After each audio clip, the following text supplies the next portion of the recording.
Welcome.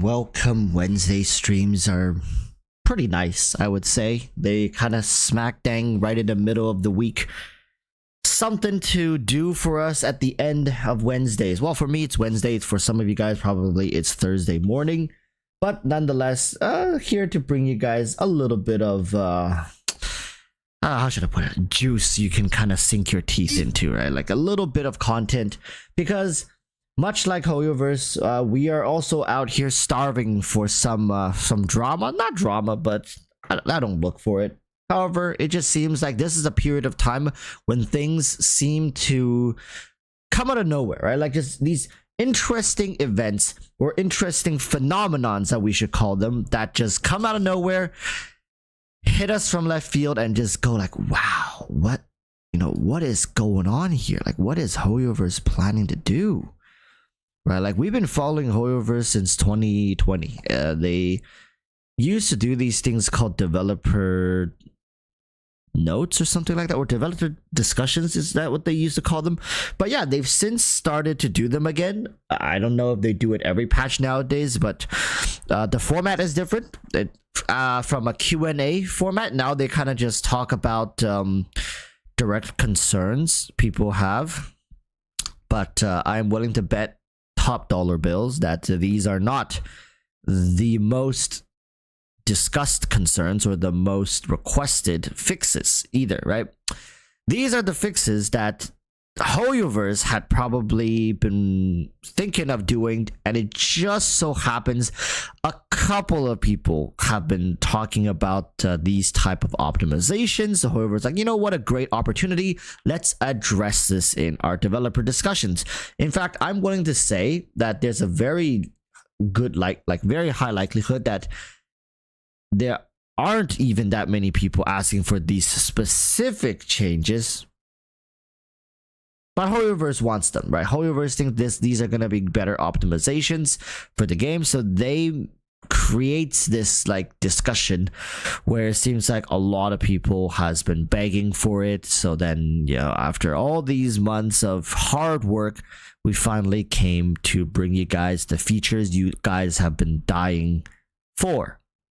But when I say that, I actually mean that you know, they just want to share something that they've been working on to optimize the game. Because at this point, there are very few features that can come out in Genshin Impact that can actually please the players. There are features that'll come out, which even if they do give it to the players nowadays, the response is kind of like what your response would be if you pulled a character on hard pity, right? Like going to 90 twice. You're not like, oh my god, yes, I got the character, wow, amazing. No, your reaction is, okay, finally, right? Like, oh wow, this is the worst it could have possibly been. And that's what happened to me. Like you feel a sense of relief as opposed to excitement. So right now, Genshin Impact is focusing on one word to sum up pretty much what this developer's notes entails. It's questing. A lot of it is done in service of questing.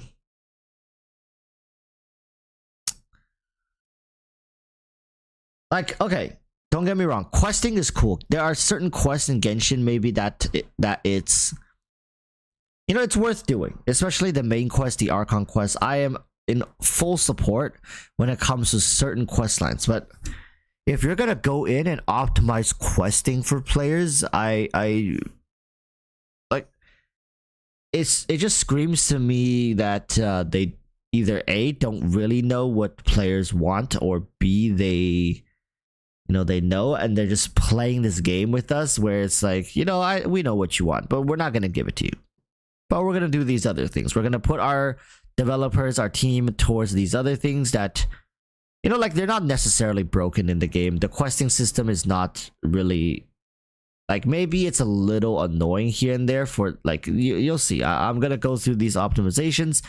And there are certain features, like they're also doing a multi-layer map introduction. So finally, if things are underground, we can probably visualize them, kind of like how Honkai Star Rail does it. You know, there are different sectors of the map that you can go to that like looks like they're connected, but they're not really connected, because there's like a ledge, and it allows them to design the map in a more dynamic way without it being just completely flat, right?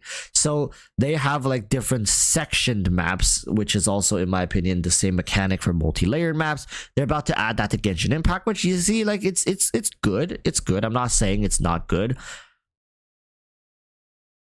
but there's just more pressing concerns, right? Like I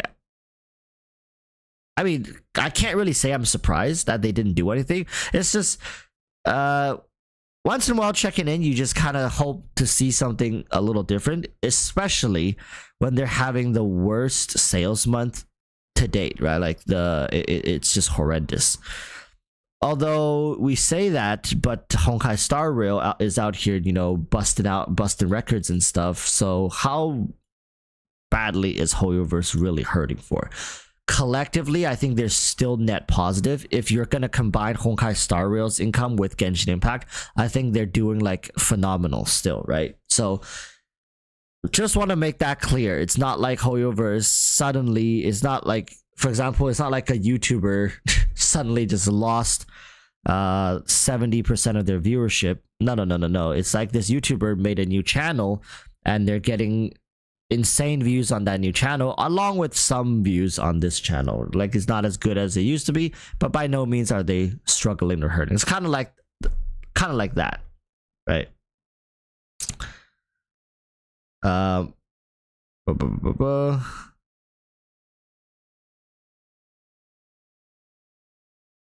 Techie Device says, if there's no carrot to chase in the game, it is bad even for casuals. I mean, I agree with you. I think there, even if it's artificial and HoYoverse has to create it for you, as long as you don't get constantly reminded that you're chasing some sort of artificial reward, oftentimes people will end up enjoying it. As long as the product is polished and enjoyable, you'll be fine. Jerome says, but wouldn't it be better for both games to bring in bank instead of alternating between titles? Yeah, absolutely agree. Like I'm sure HoYoverse would be over the moon if both titles could be performing just as well, right?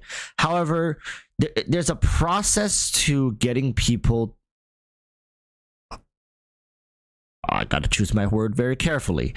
I was gonna say hooked, which I think is accurate enough. Like, there's a process in which HoYoverse needs to go about to get people hooked on their titles. If you're not invested in the games, you're not gonna really well, I guess you're not gonna really invest, right? If you're not really invested, you're not gonna invest. So what I'm saying is, if you don't really care about the game, if you don't even give the game a try, why would you, like, if you don't give it now, why would you do it 3, 4, 6 months down the line? Right? HoYoverse right now has made it very, very easy for people to hop into Star Rail. It, like, the barrier of entry is practically none. It's like they've done everything in their power to tell you, hey, go try out Honkai Star Rail, without straight up coming into your house, like bitch slapping you across the face, grabbing your phone and downloading it, registering you an account, and then just playing it for you. Play through the tutorial, do your summons, and then handing the phone back to you, right? They're pretty much just, it's like, you know those airplanes when you're about to land, and then there's a landing strip, and then you got like these people who do these air signals or something like that to show you, hey, look over here, come over here. They've practically done that for Honkai Star Rail, and everything is to make sure that once you get invested into Honkai Star Rail, let's say when Fontaine comes out and you're an avid Honkai Star Rail player, but you're definitely going to check out Fontaine. Come on, guys, like, let's be honest here. Even if you've stopped playing Genshin for like 3, 4 patches, there's a very good chance you'll come back just to check out Fontaine. And HoYoverse has the confidence that at the very least we can get them to play through Fontaine and maybe Natlin and then Shesnaya then we're good. Because Hoyoverse has always had lower periods during the summer months when usually patches are it's right before the new region patches. This is nothing new.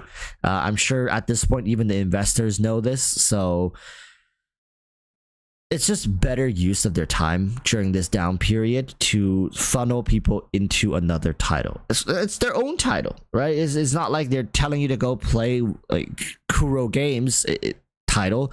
They're funneling you into their own title, which ultimately I think in the long run is actually going to go for that win-win. Like once you get hooked onto Honkai Star Rail, then they release Fontaine. Now you're playing Honkai, you've been invested, you played for 2-3 patches, right? Everything's going well, you're saving your gems, you got your little monthly pass going, so you have to log in, and they made Honkai much easier to knock out dailies, right? And they all got that, like they got the autoplay feature as well going for you, so you're like, oh, it's so easy, right? In fact, one of the main responses people had to some of my videos, I'm actually going to react live to a reaction of my video. Yes, get that. Reacting to a reaction of my video. Never been done before, I'm sure, right? But there are some important things I want to address. So that's why I'm doing it. But just know that there are people right now who has quit Genshin and have devoted themselves to Honkai Star Rail, who will go back to Genshin just to see what Fontaine has to offer, and that's the perfect scenario for Hoyoverse, right? You're gonna tell me you guys are not gonna pull for the Hydro Archon. Those of you who are gonna log in and play Fontaine, you are gonna try. You're gonna at least try. And for those of you who are gonna be 10 summons short, even if you're not gonna be playing the game as much anymore, you likely will make sure to get the Hydro Archon, right? Like for those of you who have put in the effort for the last few months, saving and stuff, that's what Hoyoverse wants. They want you to be checking out Honkai Star Rail and still needing to come back to Genshin Impact to secure yourself the waifus, the husbandos, right? They are very confident in the setup they have done over the years to get you guys hooked to these titles. So that's why I think they're actually doing exactly what you're saying, my friend Jerome. They're gonna try to get bang from both, but it's just the process in which they're doing it is a little different, and I don't know if they're gonna succeed, right? To be honest, like in my head, this seems like very straightforward, like manipulative behavior, and I don't know how many people will take this kind of things laying down. Honestly, I don't feel comfortable with the way they've been doing it. I just think it's way too manipulative. It's obviously targeted towards people, like a certain demographic of people, and I don't think it's right. However, it's Hoyoverse is not like the ones who pioneered this shit either. So it's like I can't really blame them for using these very well researched techniques that all these other companies have been using for like some of them for decades, man. I'm telling you guys. I said in my videos as well, it's like I've actually had the pleasure of working with Chinese marketing firms. I've worked with Chinese development teams. It's mainly because of the way my job was set up. I was able to interact with a lot of these people, and also nowadays the job that I do is real estate. Like I had to leave that life behind me. It was just too chaotic in my opinion. Doing real estate, I meet so many people from China, and I talk about them. Like it's interesting because when you have some downtime, you're talking to your clients like over food, like you guys are grabbing some lunch, they're talking over, and you just get to know them a little bit better. And like most, if not all of them who work in these fields in China tells me, it's just like, yeah, like it's very manipulative. A lot of the work is done like before you even push a lot of these products out. You're thinking about how can you get people to do the things you want them to do. It's not about the product most of the time. The product, like, sure, it has to be good to a degree. That's why I was giving the example. It's kind of like guide content creators, right? Again, not to call anybody out, but when guide content creators create guide videos, there's much more importance on getting the guide out on time, right? When the character just comes, like, listen, you guys must know those guide content creators who have the guide out the day the character comes out. Yes, the contents of the guide are mostly correct, and there's very few errors. That's why, like, it doesn't matter if there's a little bit of things that are not clear in the guide, as long as the general guide is clear, like delivering reliable information, then it's good enough. It's the same thing with a lot of these companies. Like, sure, they know they're not doing things morally correct. They know they're doing things wrong, and they're manipulating people. They're taking advantage of people, right? They're taking advantage of these what do you call it? Like otakus. I don't want to say weebs, because weebs make it sound like it's a derogatory. Like otakus, they're taking advantage of the loneliness of these otakus to provide them these kind of products, and it's like there's a demand, and that they're just meeting the demands, right? I understand that. And it's just that they're making these money in the process and choosing to ignore a large portion of the community, which has been very loyal to them. That's basically where it starts ticking people off. And I do agree. I think there's a lot more to be said from both sides, right? And then the white knights always come up with the response like, if you don't like it, just quit. Just quit. Right? These are the same type of people who will tell you to get a divorce the second you feel anything but undying love for your spouse, right? It's like, you don't like your job, just quit, right? They're gonna tell, like, they're the same group of people who tells people to solve world hunger, you just need to eat food, right? It's like they think it's a simple solution. They throw it out there into the abyss, into the ethos, thinking, oh my god, I'm so smart, right? Like, oh my goodness, I'm like, I told them, like, I just solved the problem they had with one phrase, just quit. My goodness. Anyways, let's take a look at this. All right, for people, actually, wait, how's my oh,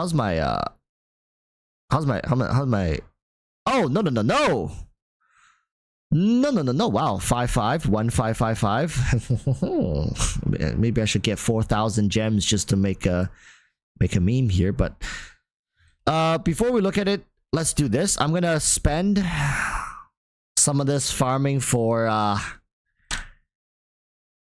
you guys know what it is. You guys know how we do it here. Come on now, this is not your first rodeo, chat. You know what it means to be at a Walrus live stream. Come on. Okay. Let's go for this. I think we need this set right now more than we need the other sets. Current team is too underpowered. What? All of them are 69. What do you mean? What do you mean underpowered? I don't think I... Oh, wait. How many days are left for Silverwolf, actually? Oh, it's about a week. It's about a week. Okay.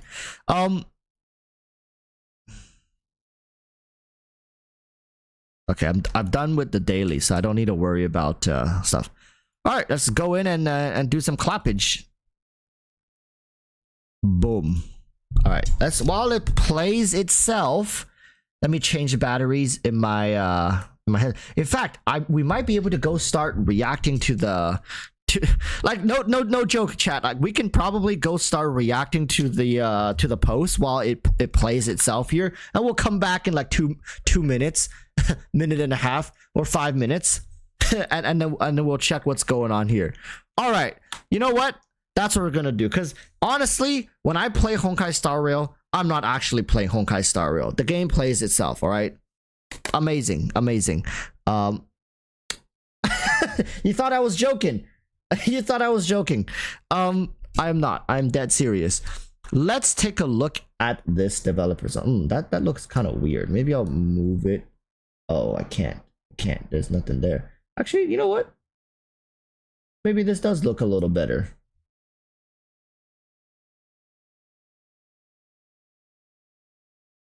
Like this? What do you guys think? I think it's easier for you guys to read this as well, right? Like this? Okay.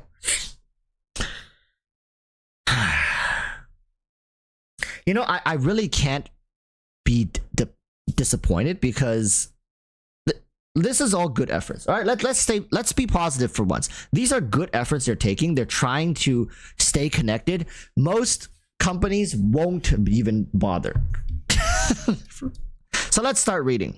So, dear travelers, the newest developers discussion has arrived. We'd like to share all the optimizations that will be released soon, as well as some plans that are already in the works. Let's take a look. As the story progresses, travelers will discover and explore underground regions. During these moments, they might find themselves lost and uncertain as to which way they should go. As such, we will introduce the multi-layered map function in version 4.0. So it's not 3.8 but 4.0, and I have a good idea as to why.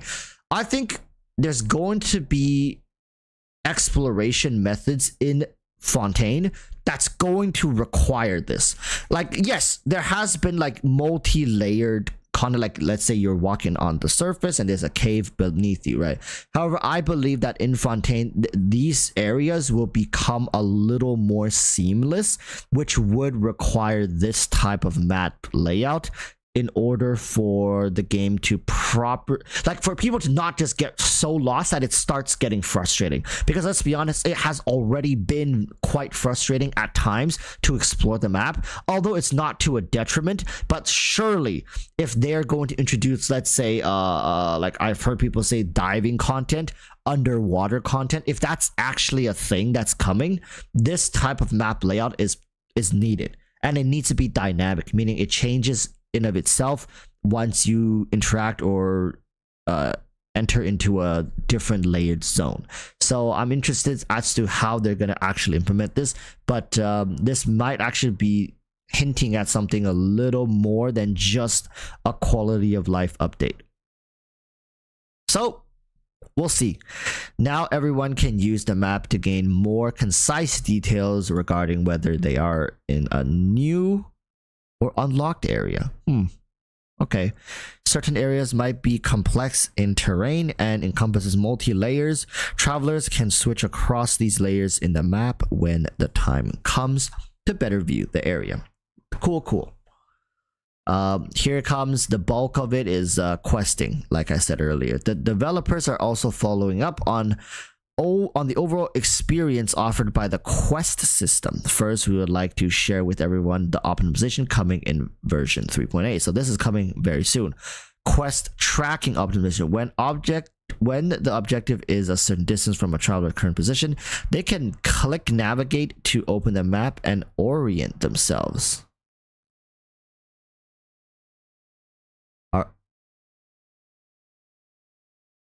Is that not a feature right now?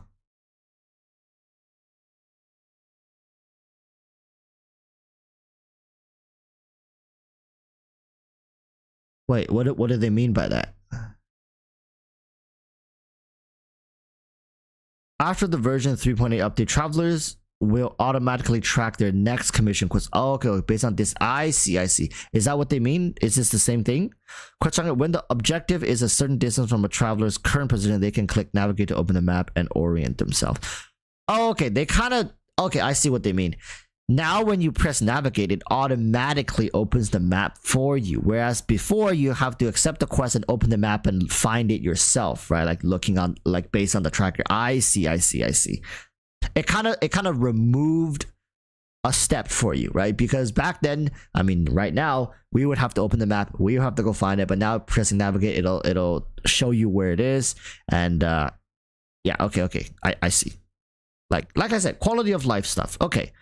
And then they also have the commissions. They're trying to make, you see, this is a thing they learned from Honkai Star Rail, is that they need to find ways to make the commission, like doing the commissions, even more streamlined, take less time. And people used to meme, I only play Genshin for 10 minutes, blah blah blah, but Hoyoverse really wants it so that you only need to play for 5 minutes, right? Like so that's just one of their ways to push the commission quest more, get people to feel like logging in isn't as much of a chore. Just streamline it a little bit. When the Hangout events come to an end, you will gain the review invitation button in the Hangout memory menu, which will allow you to view the narrative checkpoints. Honestly, I don't think this feature is going to be as heavily utilized. Maybe in the beginning for people who want to revisit some of those moments, but I think overall this is going to be one of those dead features in a couple of months where people won't really like. I mean, there will always be people who go back and revisit and be like, oh my god, Razor, you're so adorable. Oh, I could just, you know, chat with you all day. Like, I wish we could just go on beautiful adventures. Like, I get it. There's people who are like that. No judgment, right? And this feature would certainly allow them to, you know, live out their fantasies a little more vividly, reminiscent in them. And I think that's good. However, can you guys really look at this feature and say, well, that is something that was absolutely needed? We needed that for sure. Like, this had to be one of the top features pushed out, or the game really isn't going to see much success in the near or future, right? So it's just like, cool. In fact, a lot of these developer nodes, like, people used to take this very seriously when it first came around and be like, wow, developers communicating the changes. And it was very quick, like very quickly people realized, wait a minute, like, these issues that they're talking about and addressing, they're not really issues. You know what I mean? It's not really issues. These are just things that they are working on and they're sharing with us. Maybe we took developers discussion in the sense that it's a conversation between the players and the developers, whereas in fact we are just let in the discussions between the developers themselves. The developers are like, you know, this is what we need. We don't care about what the player wants, right? I don't know, maybe we just mistook them. Maybe it was never about the players and what we wanted, but rather what the developers want, and we just now get to see that. Okay, so quest menu display optimization. Adjusted the sorting rules for certain quests and optimized how red dots are displayed. Another much needed questing update. After the version 3.0 update, red dots will be displayed more intuitively and conveniently for quests. At the same time, the rules for sorting the Archon quests or certain other quests will be optimized, allowing travelers to discover their objectives faster. I think HoYoverse has noticed that too many people are just running around in circles, chasing the markers, and then they don't realize they were supposed to interact with a piece of paper on the ground that's glowing. Right? They're like, you know, click the paper, stop running in circles, click the paper.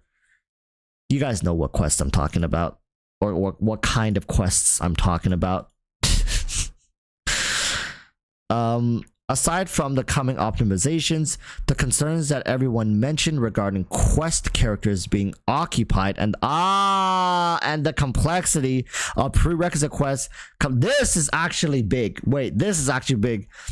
If they're about to do what I think they're about to do, being prior have been noted by the development team. They are currently discussing the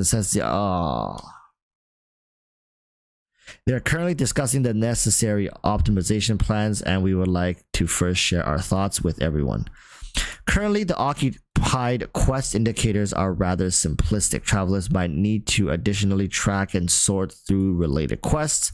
Developers decided to plan to add a more detailed redirection guide for the affected quests in the quest menu to help. Okay,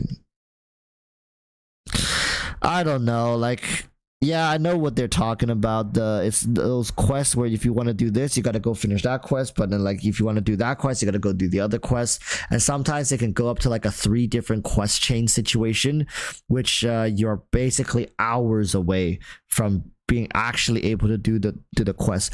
Like, I don't know, basically HoYoverse has found a way to kind of force us to do side quests, and I don't know how I feel about that.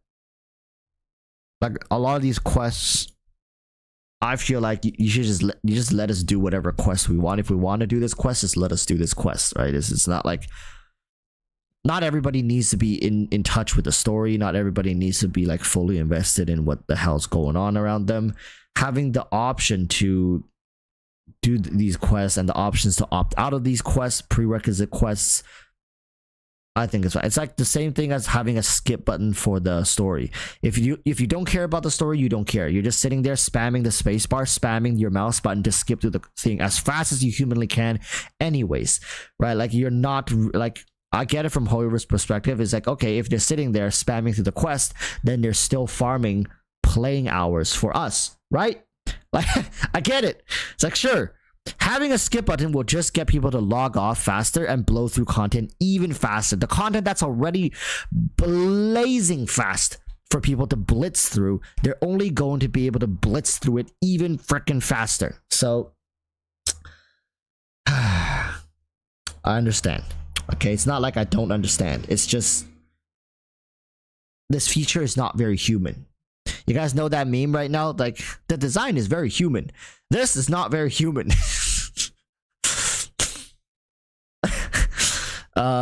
Okay. Additionally, we also know that travelers may unlock multiple story quests concurrently to use up their story keys, resulting in a buildup of quests and creating interconnected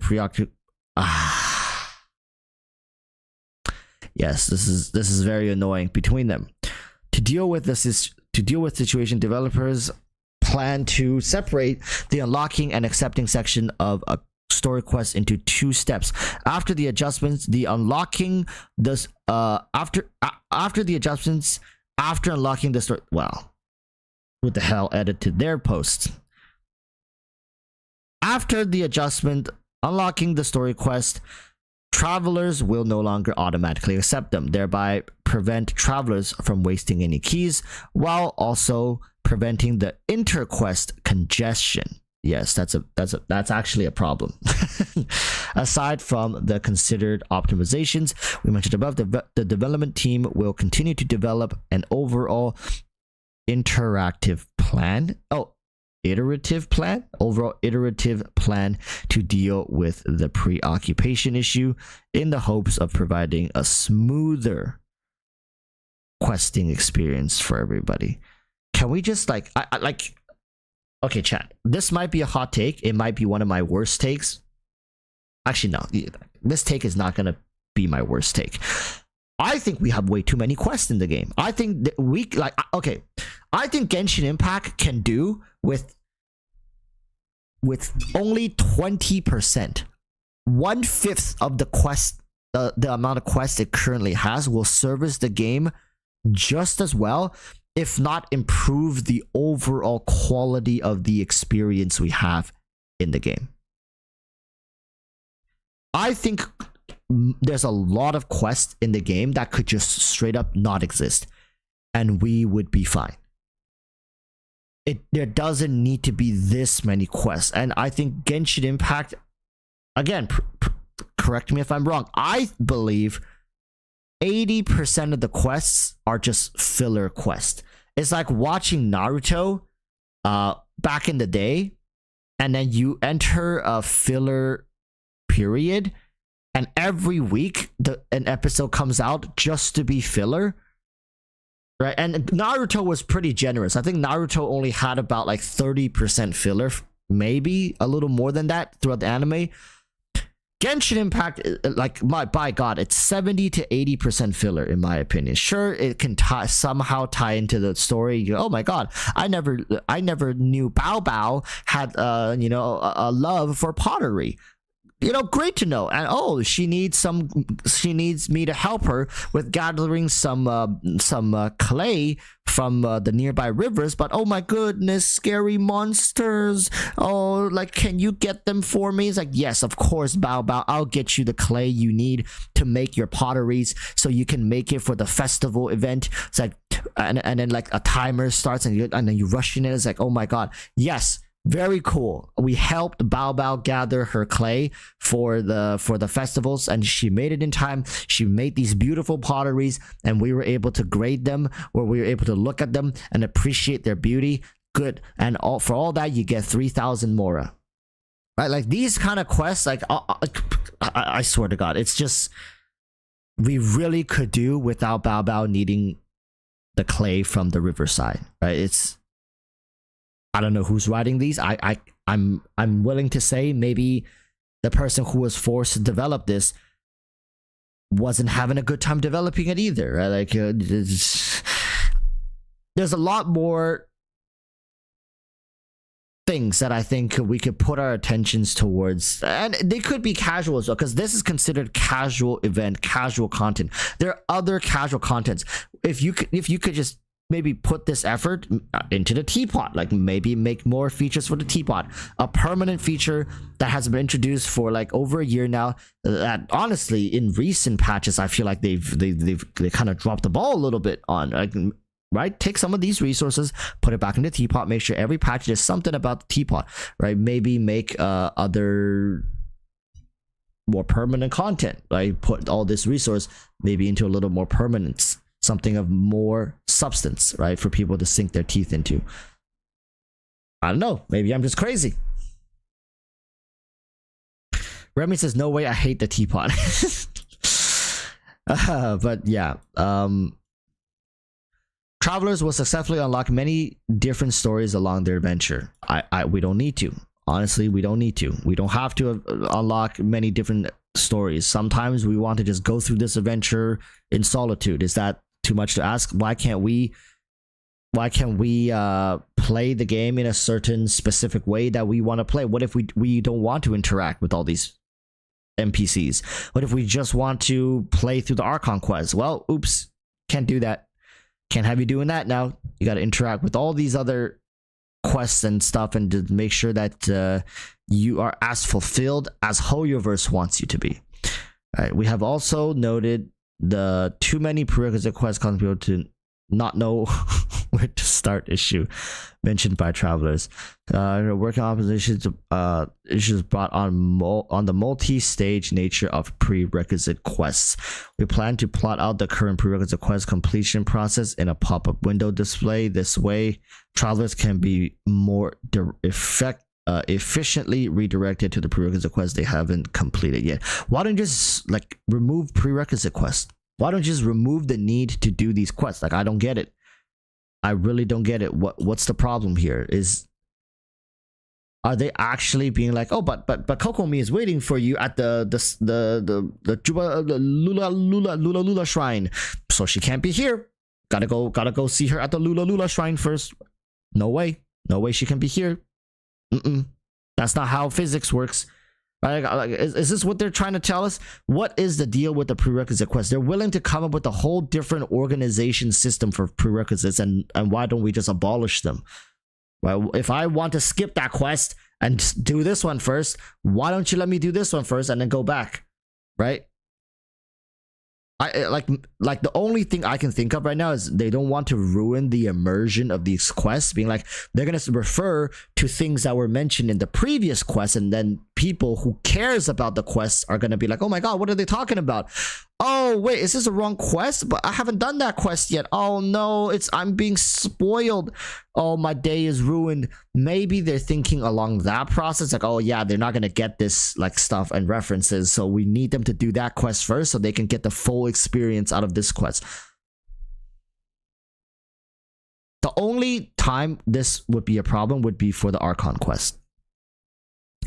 The other quests, the character hangout quests and stuff like that, I honestly don't see this as a big detriment from my perspective. Even if it's something that I'm not familiar with, they're making references I'm not really familiar with, I can very quickly catch on to the source that, okay, they're roughly talking about this. Oh, okay, we can continue, right? It's not going to ruin my immersion.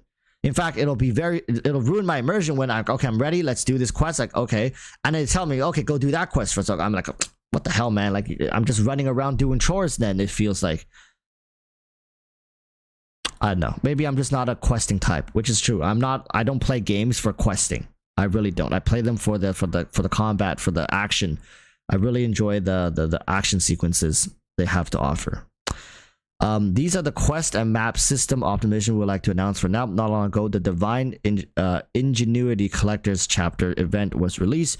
During this time, we also discovered many interesting custom domains created by the community. You mean you got people to give you inspiration for free, right?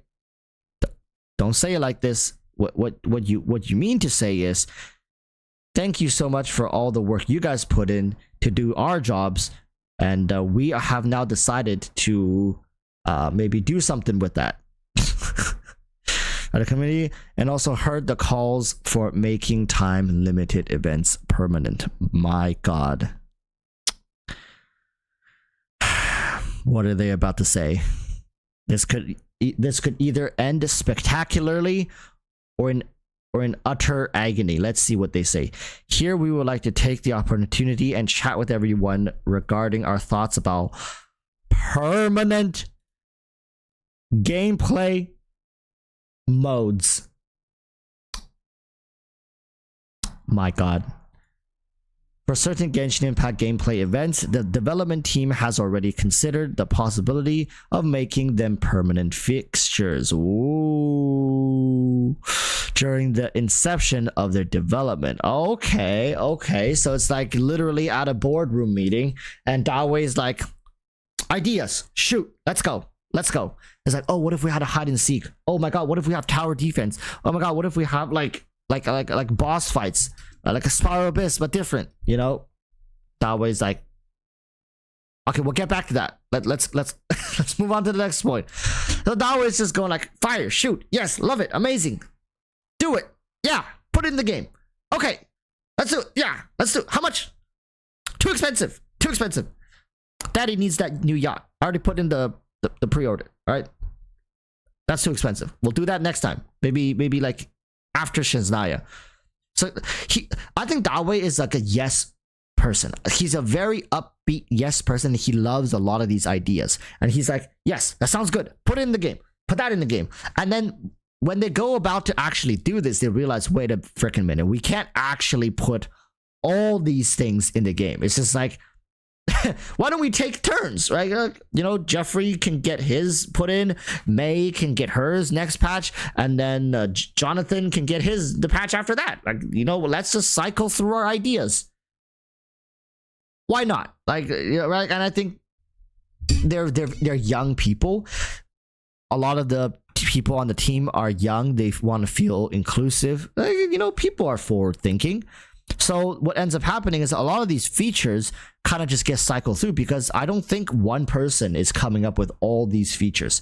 I think they're coming up with these features from different teams, different people giving inputs, being able to contribute to the development of the game. So it's like multiple people, multiple team leads.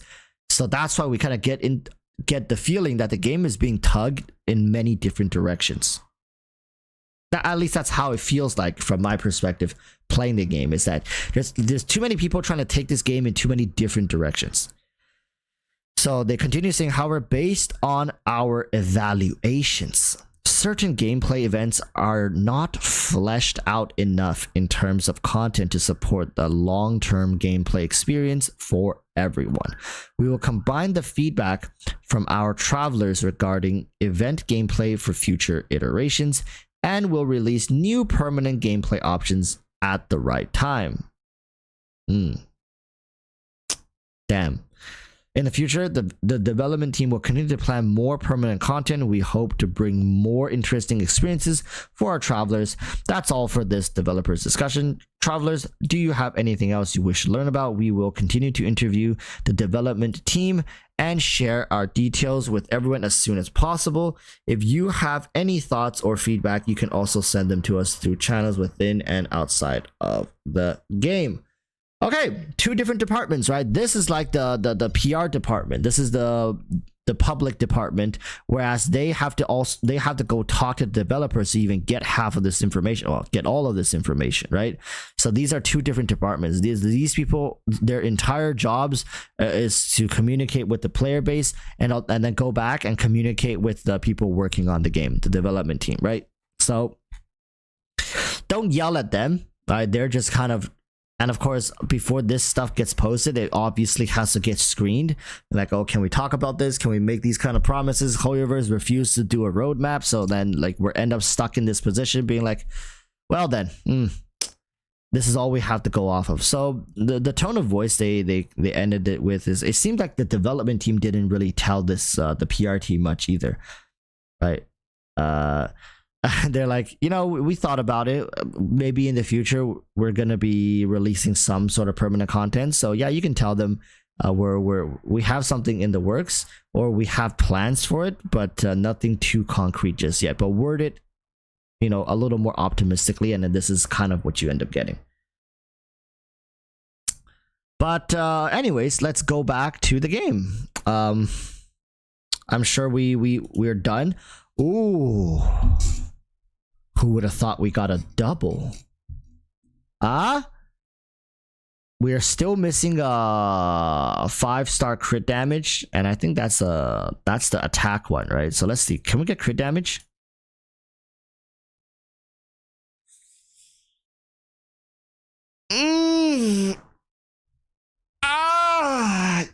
Yeah, baby. We're done with this one. I don't even care about the substats. Bronya is gonna use that. This is the attack one with some speed in it, some HP percentage. Actually, Bailu would love that. That's 2 upgrades just like that. All those flat stats, it's fine. It's fine. Come on, man. Like we only look at the main stats here. Look at this, Bronya. Look at that. Just from leveling this up, the amount of raw crit damage that's gonna bleed into the rest of my team, though. Come on now, chat. Oh, plus 15. Maybe not. Maybe not that crazy, but like maybe plus 9. It was what I had in mind. You know what? I think we can do this. Yeah,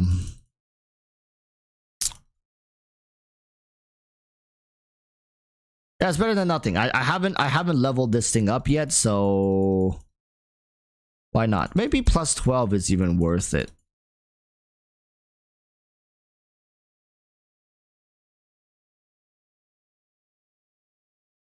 What the hell?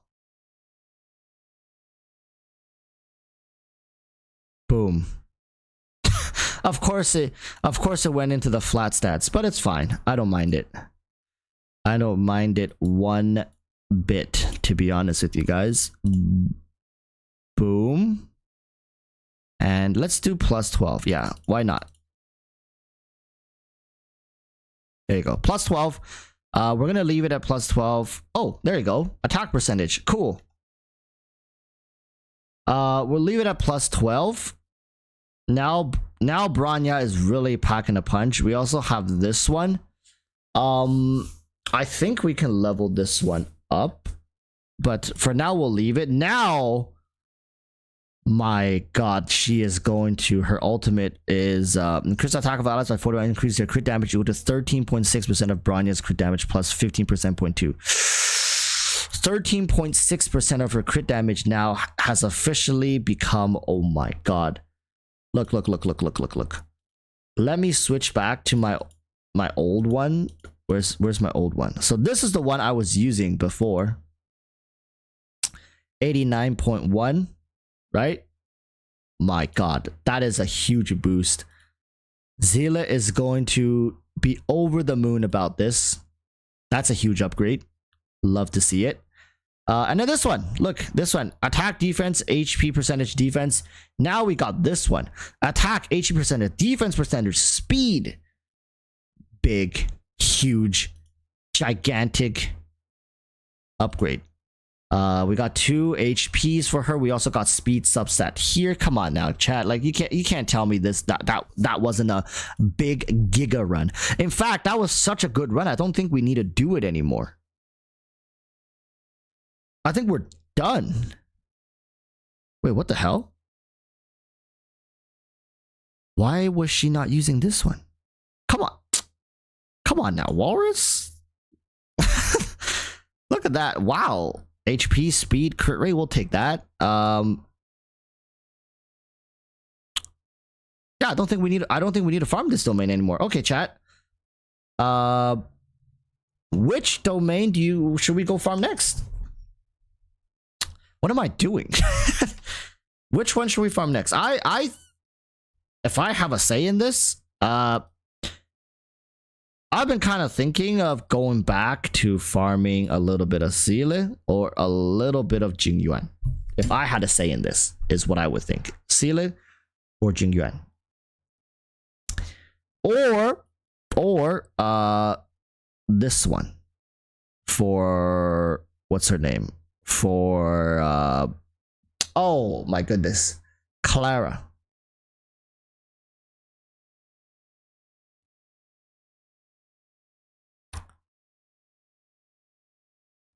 I can farm for Clara set or Jingyuan and Jeopard set, but my Jeopard is pretty much done. What do you guys think?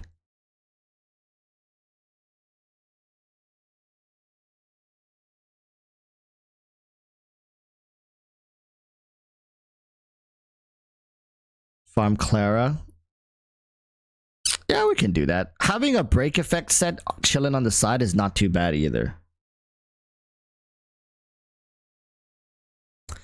Traces done. Traces are pretty good. Not too good. Like for some, but for Seele, you see traces are going along really well. Silverwolf is all right. Branya is all right. Bailu, it's all right. Like none of them. Seele is the most built when it comes. I want to work on traces when I get to Trailblaze level 60 because the mats are slightly better optimized, right? Jingyuan is also all right. I put a lot into Jingyuan and Seele, so usually, like if you look at my account, usually it's going to be Jingyuan and Seele having a little more in terms of traits compared to other characters, and they look like this because they have Eidolons. That's why they have slightly boosted stats here. But I think my my overall traces are looking all right. I have about not enough EXP, that's for sure. EXP is only 207. I don't know if this is enough to even get one character to max. How many did it take to get one of these characters to max again, chat? Was it like 100 something books or something, like 180 for one? So I'm missing like I'm missing like 160 or something books to get my second character.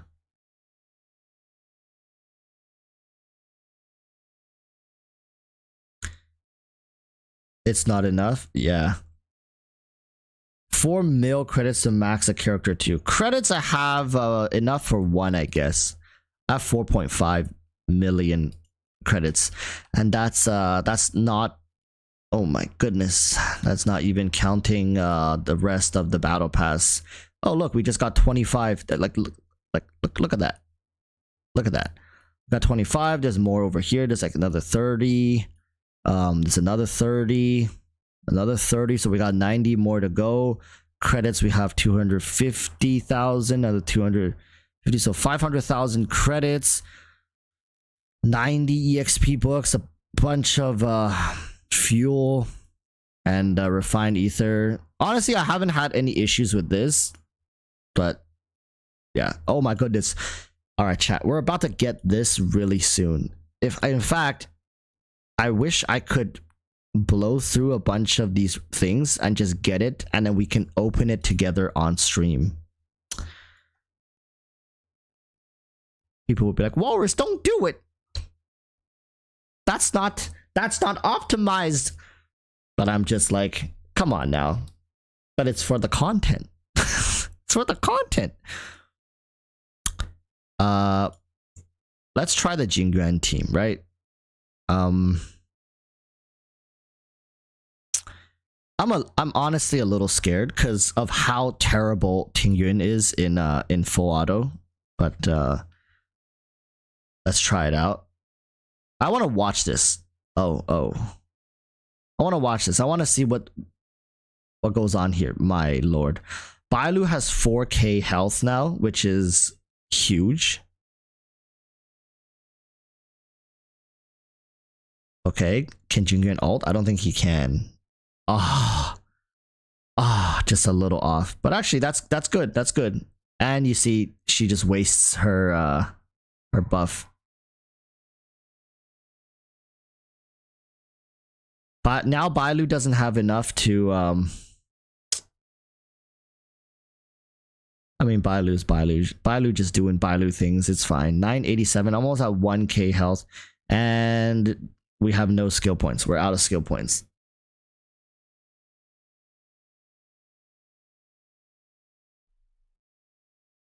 Lightning Lord. Yeah, Jingyuan just makes it so much easier.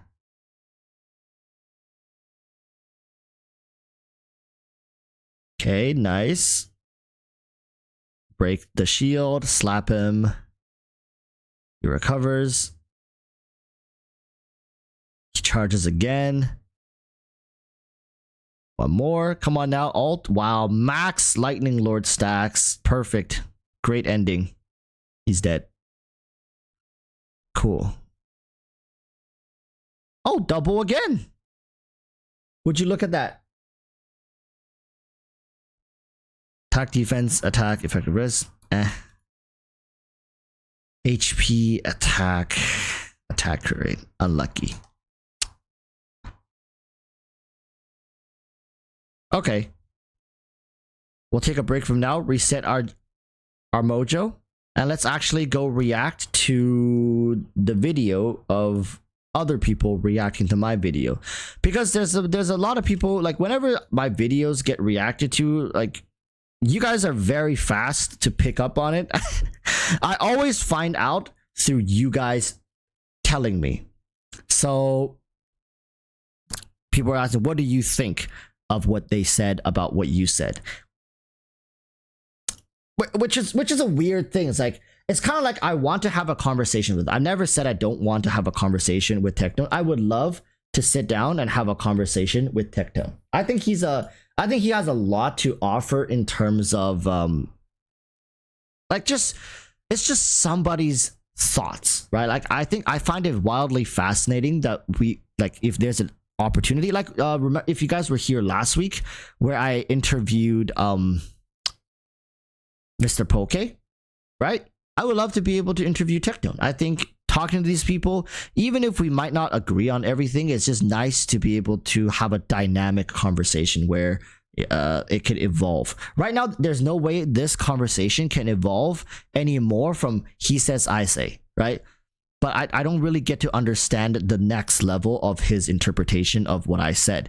So that's why this is not really a conversation, but we're kind of creating an artificial conversation now, because I said something, he said something about what I said, and now I'm saying something about what he said about what I said. It's kind of a conversation, but not really, because it's not going to evolve unless he reacts then to this clip and I react to that clip. That's kind of how a conversation works, but it's not going to happen because I'm not going to make this into a video. This is just a live stream thing, right? So let's see what he says about my video so I can respond. People are quitting Honkai Star Rail, and here's why. Okay, pretty sure the player base is doing amazing, and Honkai Star Rail just had the most profitable month in Hoyoverse history. Don't really know if they're quitting, but maybe I'm gonna put myself here. Knows more than I do, but let's see. I'm actually curious if he has numbers or anything. Sup everyone. So it has already started happening. Has it? Honkai's numbers, just like any other game that has been released in history. It has. And now, dwindle's a stretch of a word. So pretty much 1 month almost after every big gacha release, players and the player base lose about 60% of their players. But that's like normal to be expected.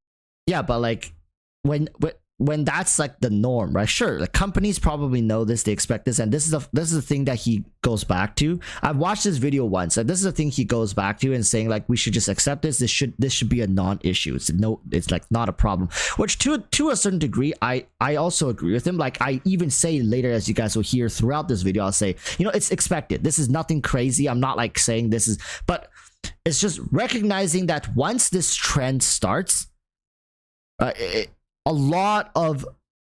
there's gonna be a ton of dead accounts. It's just like, I think later you guys will see. Let's just continue. Once the data pops up, I'll show you guys. I can actually show this real quick, and a lot of relevance as well. So we want to pull up Google Trends, right? Yeah, he pulls up Google Trends as well.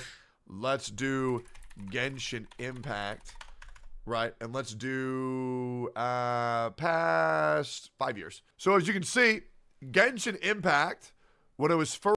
That is actually a tragic trajectory. Like, look at that, pew, and then blah, blah, blah, blah, blah. It actually did very well up until Inazuma, because I think Inazuma, being the Japanese-inspired region, really, like, as you guys can see, really made it so people like gave a damn.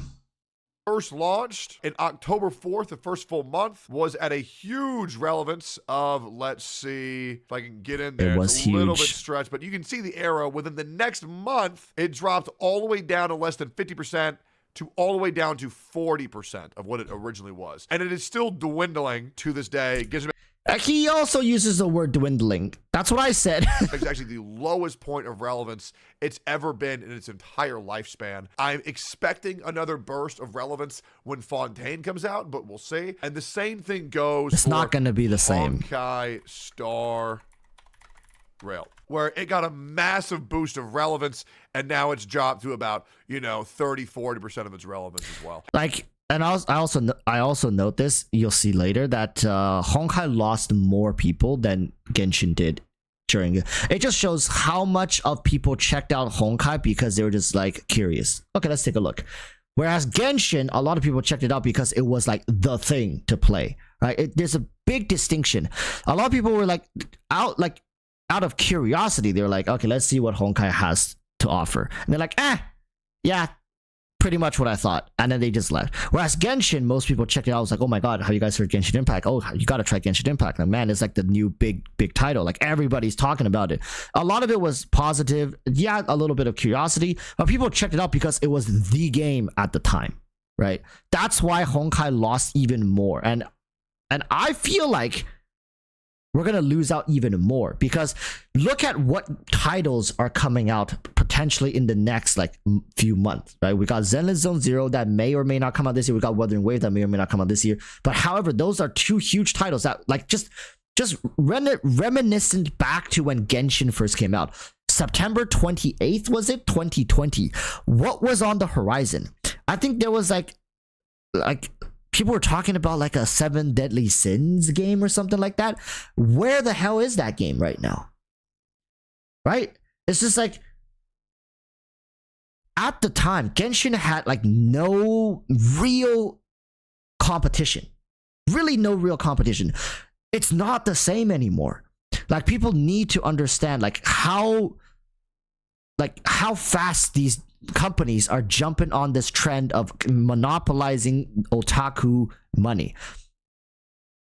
Like these graphs don't even do it enough justice to showcase like just how dire, not dire, but like how diluted of a market, right, it's starting to become. There's going to be good, well polished anime games, and only more will come. You cannot put out titles that don't offer substance, in my opinion, right? And so far, Honkai Star Rail objectively doesn't really offer much different of a substance from Genshin, apart from its combat system. That's it. The anime waifu and husbando tier list, they're both top tier. Quality wise, they're both top tier. Music, maybe Genshin is still a little better. Story wise, in my opinion, maybe Genshin's still a little better, but I might be biased. But like realistic, they're made by the same company with the same like quality and polish to them. The main difference is the type of fantasy adventure they sell. Genshin is more of the traditional like overworld RPG, fantastical, whereas Star Rail is like a post-apocalyptic or like futuristic, right? Maybe post-apocalyptic is more like Wuthering Wave style. So futuristic, space traveling, turn-based RPG game. These are the main distinct, and like one is a turn-based RPG, one is an open world RPG. That's it. That's like these two things differentiate them. So it's like they're basically the same thing with just a slight twist to it.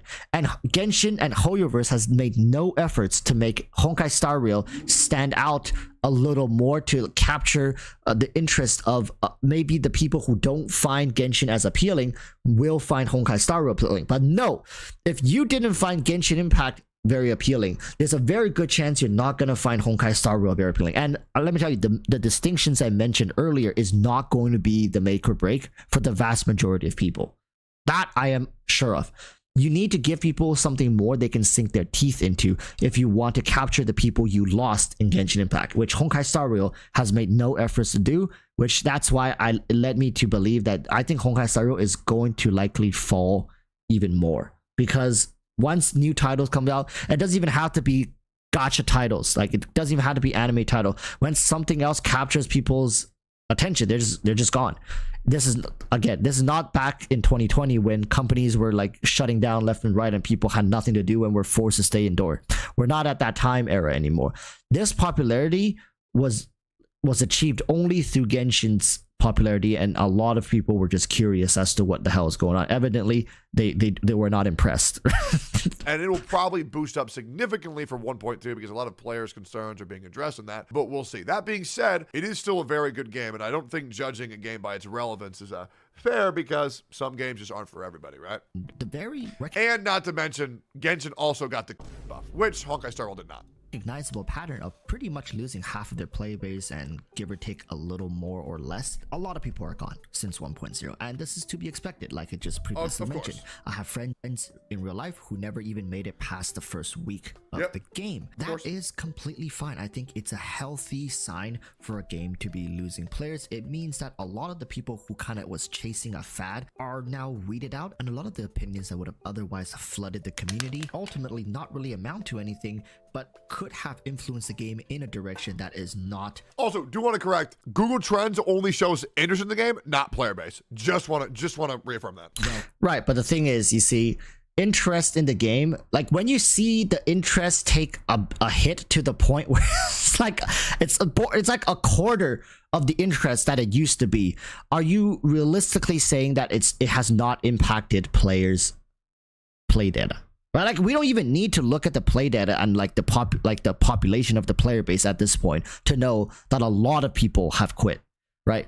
Interest to a certain degree can be taken as reference to play to the population of the player base.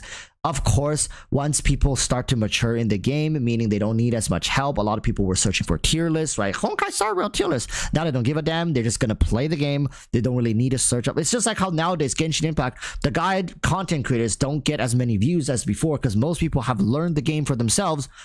And a lot of the casual players who needed help with this stuff have since quit the game or have fully went like casual, they don't care about optimizing, min-maxing anymore. They just stop watching it. Then maybe people who have evolved to be self-sufficient. But I'm willing to bet that when it comes to the casual player base, there's a much higher likelihood they just straight up quit the game before they become self-sufficient. Because when it comes to Genshin and Honkai, I'll mention it in the video, it's not as hard as to say you need guides to play the game, but it's not as easy to say you can figure it out on your own very effortlessly, like without like testing and like analyzing, and you can just figure it out intuitively. You need to have played many different type of games similar to like these type of games to have the intuition to figure it out by yourself. If this is your first or like second, maybe even like your first 3 gacha games, you're gonna probably struggle a little bit to get a hang of the systems, right? So that's why I think interest, because like where are you gonna search unless you're fucking searching on Bing, right, or Yahoo? Google Trends is a realistic representation of how much people are engaging with the act of searching for Honkai Star Rail content, and I think people searching for the content is very indicative of its popularity, relevancy, and the health of its player base. If nobody is searching, or you lost about like 75% of the people searching about the game, right? Just general searching, curiosity, or actually looking for guides and stuff like that. You lose 75% of it. That is a huge blow. Of course, it's to be expected, but we have to be honest here. That is very indicative of the current player base. Very indicative. Welcomed by the remaining players of Honkai Star Rail. So why is there a need to make this video? Well, there's a need to make this video because I've been looking at the differences and the similarities between Genshin Impact and Honkai Star Rail. Now, Yeah, I've already noticed that as the content dies down in Honkai Star Rail, the more angry people get at me. This is pretty much a common trend with every gacha game I've ever played. Games come out, content's really good, I'm chilling, and then randomly somebody says, well, Tectone's the worst human being on planet Earth because they're out of shit to do in the game, so they decide to, I don't know, just cause me more shit. Pretty much happens. Well, I mean, let's be honest, like he doesn't make it very difficult for people to hate on him. You know what I mean? he makes it a very effortless endeavor for people to hate on him. Like I don't know. At this point I feel like this is irrelevant to the video, but since he brought it up himself, it's just like I've watched Tectone since February of 2020. All right? I've watched Tectone even before I started making YouTube videos. So I've watched him a long time, and I'll be the first to say it. I mean, I'm sure I'm not the first to say it, but he is I'm sorry, my guy. Like, his persona online is a very hateable persona. Much like a lot of people say my face is a very punchable face. You know, it's just like, sometimes that's just the card you're dealt with. Maybe it's his tone of voice, maybe it's how he delivers video, maybe it's his diction, maybe it's like you know, his takes, right? And my face, maybe it's the shape of my nose, maybe it's the color of my face, maybe it's like how my eyelashes are pointed like downwards instead of like upwards. I don't fucking know, man. He's just portrayed himself to be a very hateable person online, right?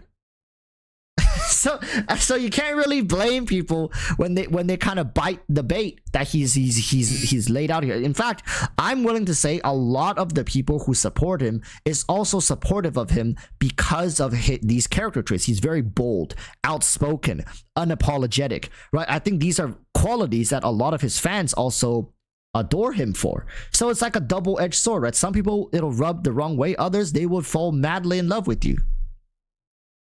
That's just Sanzu with the 5, thank you very much, says, was that video based on Google Trends? I remember a certain content creator said most Genshin player base don't look up guides. Yes, it was based off of Google Trends. However, if you search Genshin Impact Rule 34, I'm just saying. Not like I do it, but it doesn't have to be guides. You can search up anything Genshin Impact related.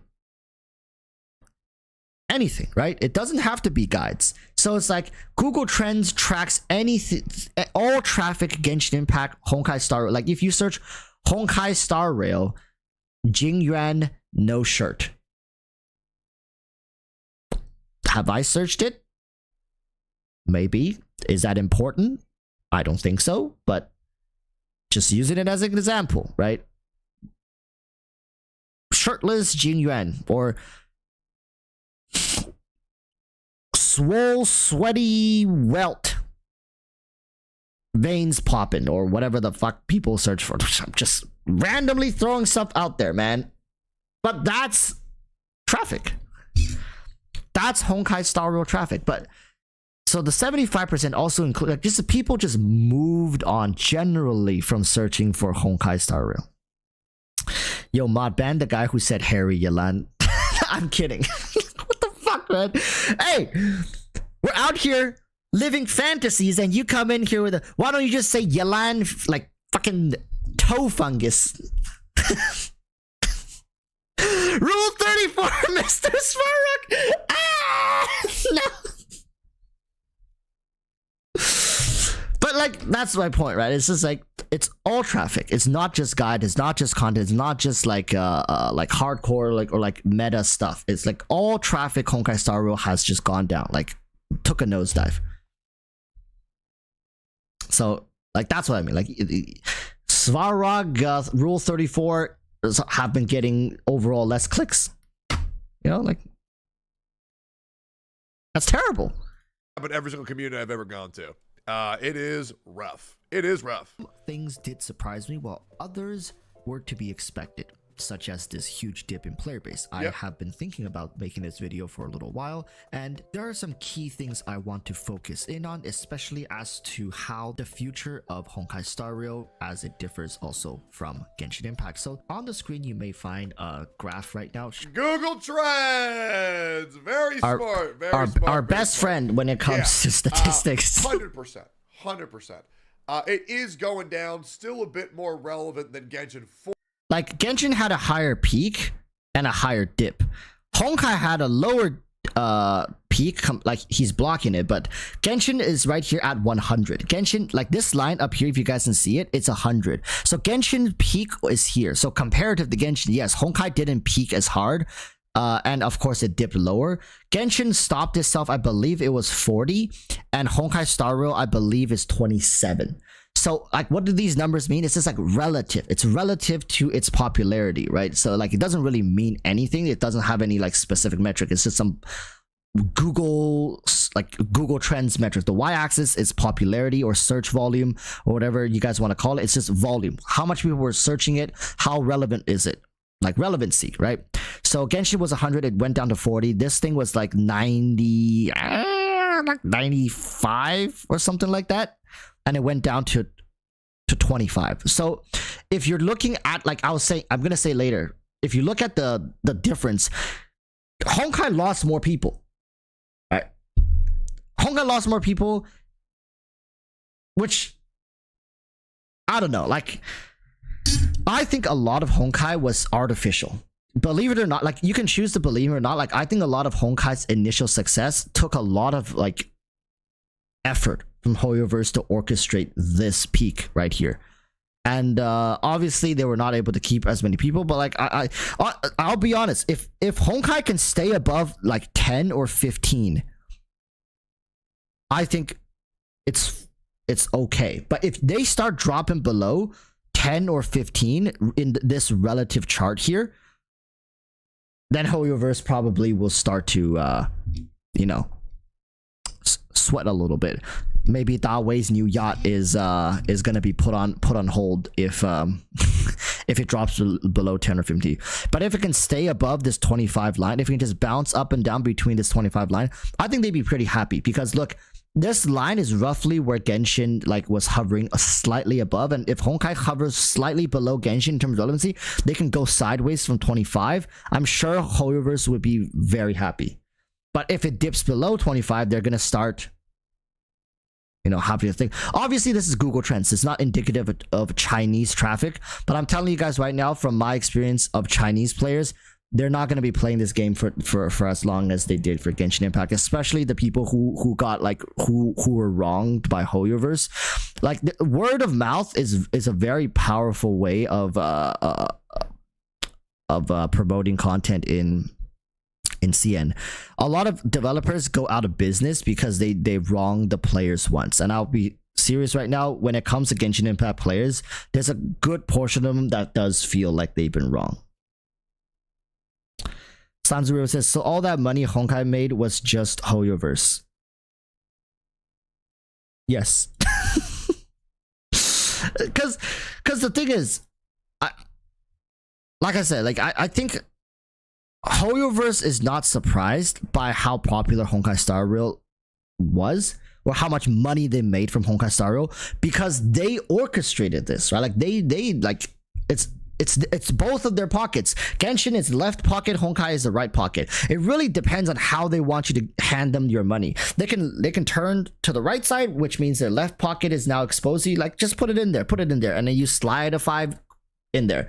Then, or they can turn the other way. It's like, here, put it in my other pocket. It really doesn't matter. Like like HoYoverse banks the money regardless.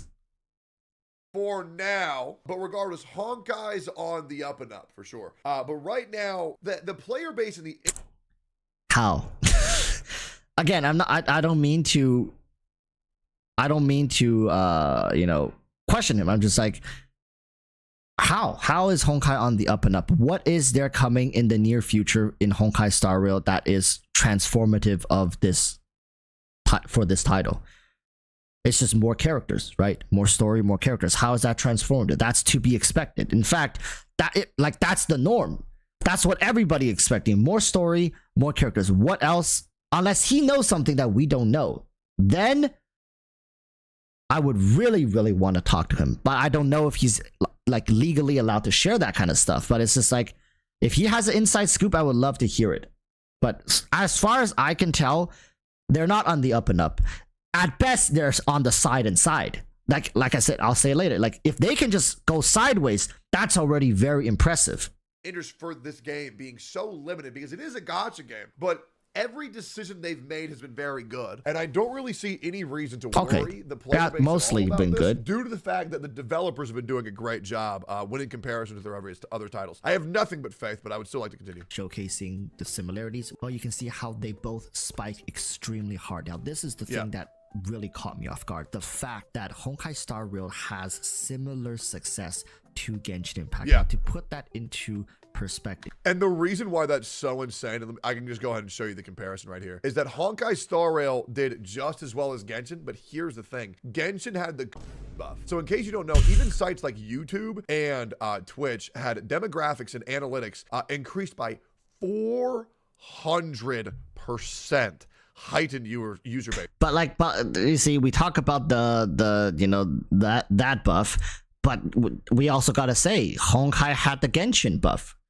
which in my opinion is just as good as the buff. Just saying. So games and YouTube and social media companies were insanely profitable during the beginning of. I wouldn't be surprised if Ubisoft or EA Sports make a new pandemic. Whose buff is better? Right. Genshin's buff was better because Genshin's buff made it so that people really didn't have many other options. So yeah, Genshin had the better buff, but Hoyoverse leveraged that Genshin buff really well with Honkai Star Rail. They did a really good job. Back in 2020 had very little competition. I would even say. The other buff is the pandemic buff. I don't think I can say this, like, I don't think we can say it even today. You know, the COVID. Yeah. Yeah, that one. Say no competition with the quality that they were dishing out and the niche that they were diving into. Honkai Star Rail actually has surprisingly more competition, even in this space, the anime turn-based RPG game, than Genshin Impact. But the other thing you need to realize, and this goes for viewers and content creators alike, Honkai Star Rail also got a massive boost due to Genshin, right? Without Genshin being the worldwide phenomenon of what it was, Honkai Star Rail would have never done as good as it did, right? Because it has that initial buff of relevancy from its pre-existing game, its predecessor. So once again, if you like Honkai Star Rail, you may not like Genshin, but it is important to note that due to Genshin's success, Honkai Star Rail got a lot of benefit from that, right? Like even me, like obviously we all know, I know Genshin can be a much better game, right? It's still a very good game. It did help the gacha gaming sphere a lot, but just keep that in mind before you just go and trash Genshin. Just, you know, it's okay to trash it, but just make sure that we all know, you know, Genshin paved the way, right? Genshin paved the way. And even then, there's a lot of people. Genshin walked, so Honkai Star Rail can walk a little bit faster. Like, that's really what it is. Like, yes, they paved the way, but they also showcased just how much people were willing to spend on stuff that's not even that hardcore. Like Genshin showed that people are more than willing to drop hundreds of dollars per month on a single player gacha game. I'm actually a little terrified of that because I really don't enjoy the single player aspects of these games. But if future titles see like, oh, we don't even need to care about co-op. People don't care about co-op. Here's a question to you, chat. Did Genshin really just prove to the world that co-op literally doesn't matter for a title to succeed? And was it so on our noses this whole time? Think about it. Like Genshin is marketed towards otakus, right? These people who are maybe introverted more so. So why did developers ever think it was a good idea to force these people to be in guilds, right? Do co-op, boss raids where you gotta communicate via pings or via emotes? What if, get this, what if otakus, what if these introverted people just don't want to interact with other people? It actually scares me that Genshin proved it. With results. And when I say results, I mean money. They proved it with money. Sanzu with a 5 says Genshin isn't just a buff. More also debuff. People look at Genshin and feels bad about Honkai Star Rail's future. Yeah, you're right. Like I think a lot of, maybe not a lot, like I would say 60%. Okay, that is a lot. 60% of what I said in this video is obviously taking inspiration from what the developers did with Genshin. And like my biggest concern is that they're gonna see, like I was just saying, they're gonna see how successful Genshin was without all these additional like features that these traditional RPG games have. Co-oping, boss raiding, guild features. In fact, Genshin's longevity might be also a trip, like the solitude of Genshin's, like your playthrough of Genshin may have also contributed to its longevity. Imagine if you had to go log in, like I said this before, imagine if you have to every day log in, do your daily commissions, do your guild check-in, then do your guild boss, then like if there are other features, then go do that. Like so commissions, guild boss, guild check-in, right? And then like some of the guilds even require you to join their Discord, because like these things can really rub you the wrong way. It's just like, why do I have to join Discord? But they'll make it a requirement. You have to join Discord, right? How many games have you guys played that have guilds that were like, make sure to join our Discord, right? It's like, why go through all that? That's extra pain. That's extra pressure. And by HoYoVerse's diction, that's extra anxiety that the players don't need, right? That's extra commitment that they don't need. And they've actually proven that without a shadow of a doubt, that a game can be just as successful, if not more successful, than other titles who require these, who have these features. So that's what I was worried about. Like Honkai Star Rail, like I said, it might just end up becoming like a Genshin Impact in space and turn-based. Like they actually could just turn out to be like that, and I don't think that's like a good way to take this title, because I think this title should become its own thing. Honkai Star Rail should be its own thing that stands alone in its, like, by itself. But right now a lot of it is inspired by Genshin, both good and bad. Who gave this game a try. Now yes, as you guys see, the huge dip does follow soon after as well. Yeah. It's not like Honkai is going to stay this popular forever. And also, don't let the similarities and the trajectory of the graph fool you. If you observe the chart a little more carefully, it's evident that the traction of Honkai has fallen more than Genshin from its due to initial or the lack of big rise. In fact, hovering over the mouse, Honkai currently has a rating of 27, whatever that means, and when Genshin had their first dip, they were hovering around 40, and that's almost a 100% difference. Almost, right? Give or take. It's like around like 80% difference, which is huge in terms of relevancy. Now, we don't have enough data, but I would want to argue that Honkai will continue to level off like Genshin did, and with the release of new regions and stories, and of course our beloved characters, the game will continue to do well. However, now for sure. Now, the big issue that Honkai Star Rail is not addressing is keeping it relevant amongst Twitch and Twitter. A way that Honkai Star Rail can promote the game and get it even more relevance is to give Honkai Star Rail creators or people who make content about Honkai Star Rail access to like free codes to put on their videos that are unique, like every content creator. We were talking about HoYoVerse, right? Like he knows. I'm starting to think, like, does he know this game is made by HoYoVerse? I'm sure he does. So it's like this you know, this is the thing I've noticed by reacting to a lot of people's content, is like they actually have good ideas. I'm not saying this is a bad idea, but I think they're constantly forgetting who we are talking about, right? HoYoVerse won't do it. And if you go on Twitch right now, like you know what, let's just go do it.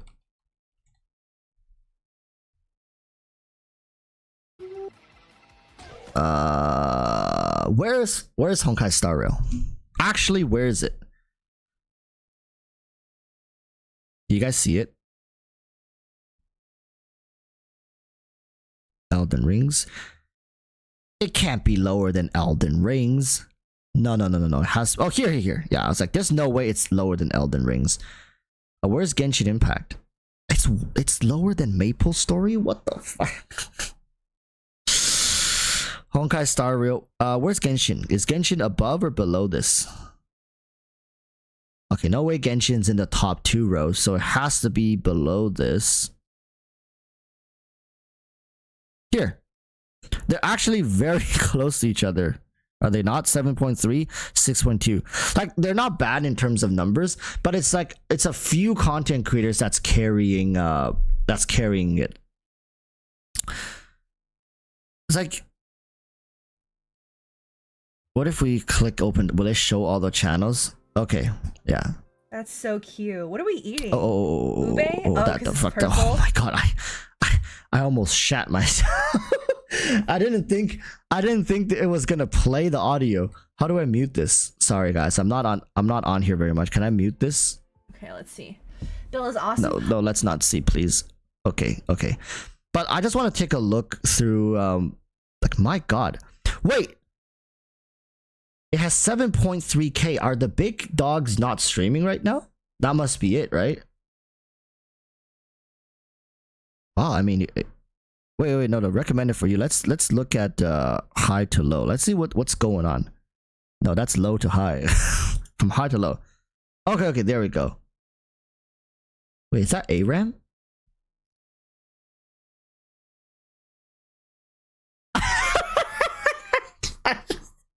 I was like, wait,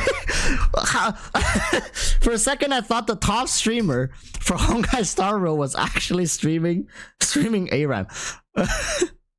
It caught me off guard for sure. Okay, so like around 1.4, 1.6, like basically these two are like almost 50% of the entire stream. If we were wait, let me see. If we were on Twitch right now, wow, we would be at the top 2 rows. Oh my god. Bro, maybe we're on the wrong platform. Sanzu says, on the other hand, Silverwolf gave use of 10 fuels for free. Not sure who makes a decision for these things. Genshin didn't give us 600 resin, if I recall correctly. Yeah. So, like, I also said this, is that Honkai Star Rail dev team has learned a lot from Genshin Impact's history, right?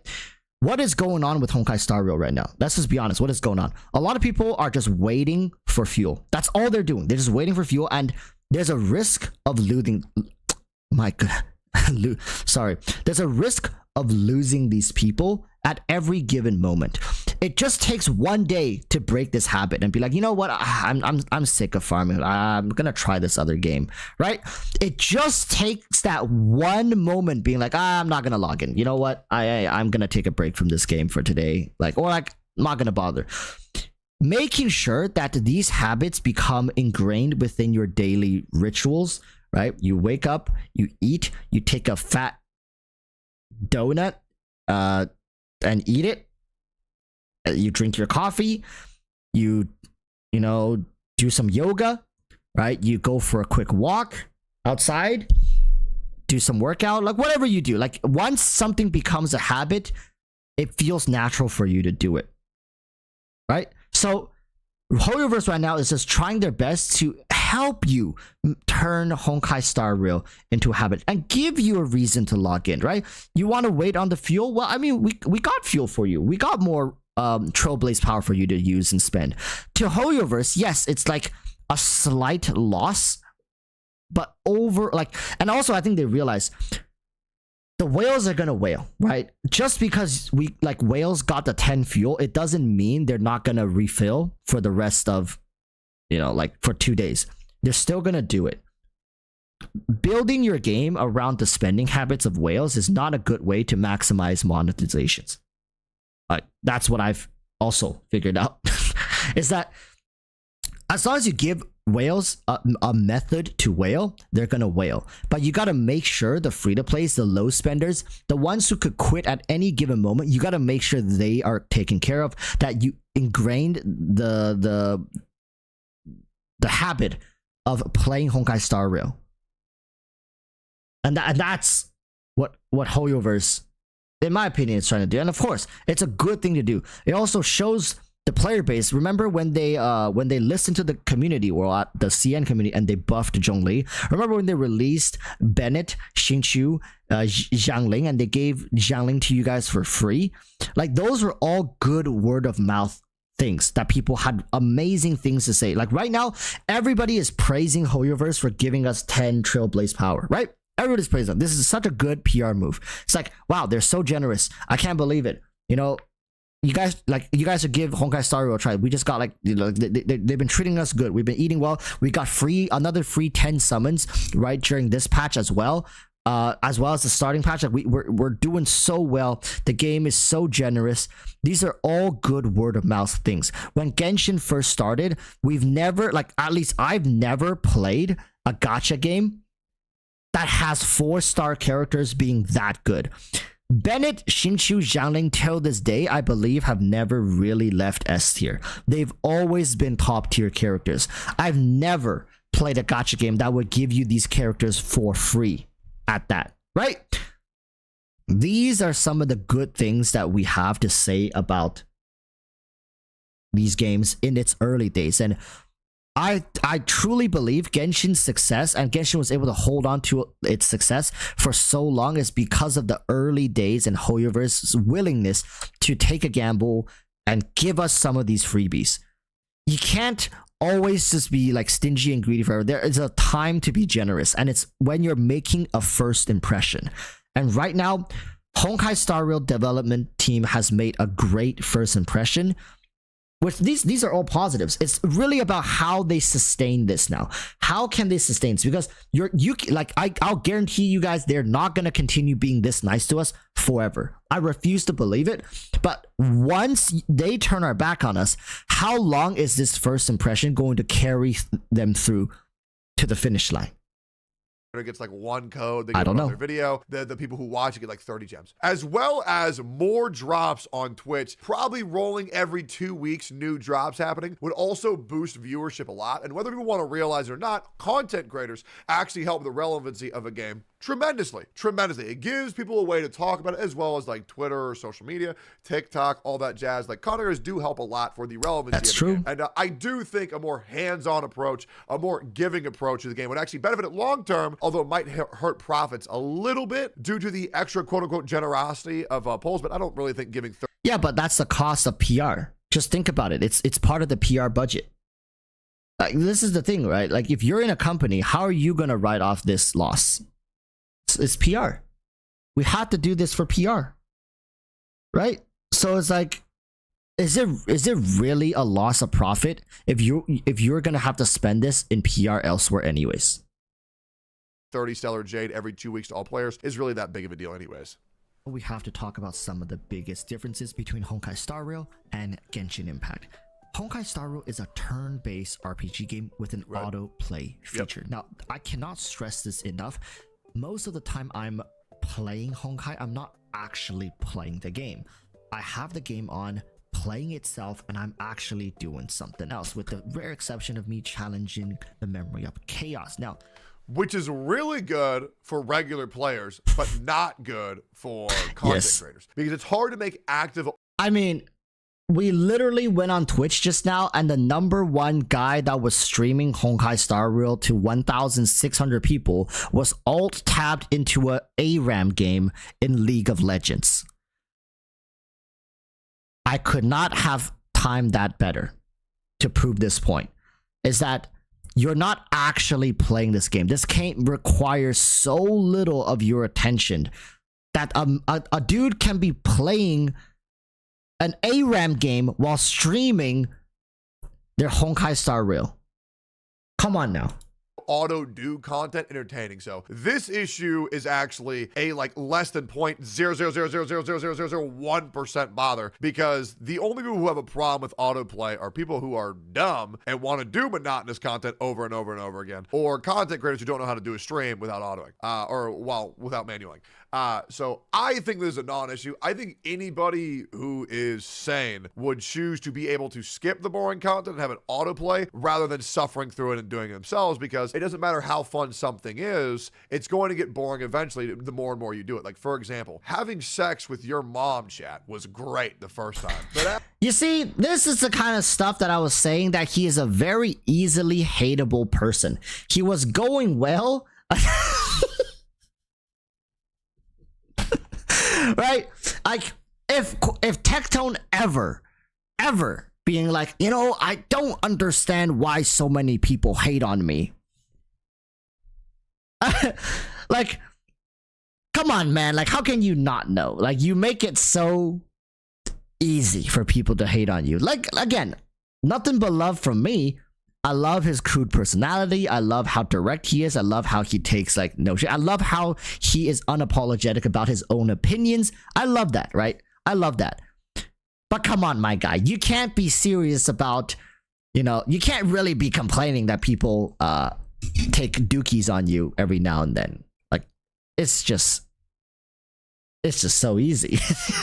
For like the 10,000th time, it's just the same shit over and over and over and over again. And dude, I'll be honest, I would auto play that shit too, to be honest. Here's the thing about Memory of Chaos. If you can't beat it, there's a very high likelihood that you're not going to be beating it in the next 5, 10, 15 minutes. Oftentimes, it's a lack of stats, lack of synergy, lack of counters, which is not something that you can make up for in the next 5 to 10 minutes. Why am I saying this? It means that if you run into a wall in the Memory of Chaos, chances are you're not going to be surpassing that for weeks, if not months, right? Depending on if you need a character, you need to level up your characters, or you need to level up your traces, or...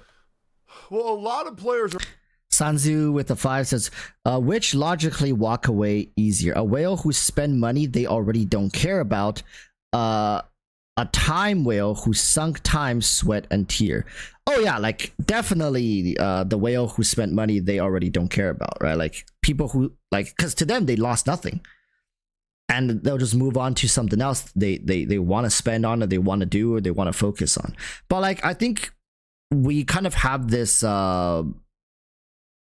this notion of whales being like these ballers, right? Who come and go and just spend like, but you really have like, though, even the whales have to enjoy the product you're spending on. No one, like, no matter how wealthy you are, you can't just burn money away for the sake of burning money, right? So it's just like, I think, like, for example, Sanzu, I would consider you a whale. Right now, you can probably whale in Genshin too, but why don't you? It's probably because you feel a little more distant from the product. You don't find it as enjoyable. You don't enjoy the process of going through and maybe grinding it out like you used to, right, with the game. However, if a character or if some sort of event comes by and really entices you and actually excites you to play the game and the product, you probably wouldn't mind dropping some money in it. But like, even whales have to have some sort of connection towards it, right? And I think it's kind of a mixture between the two options.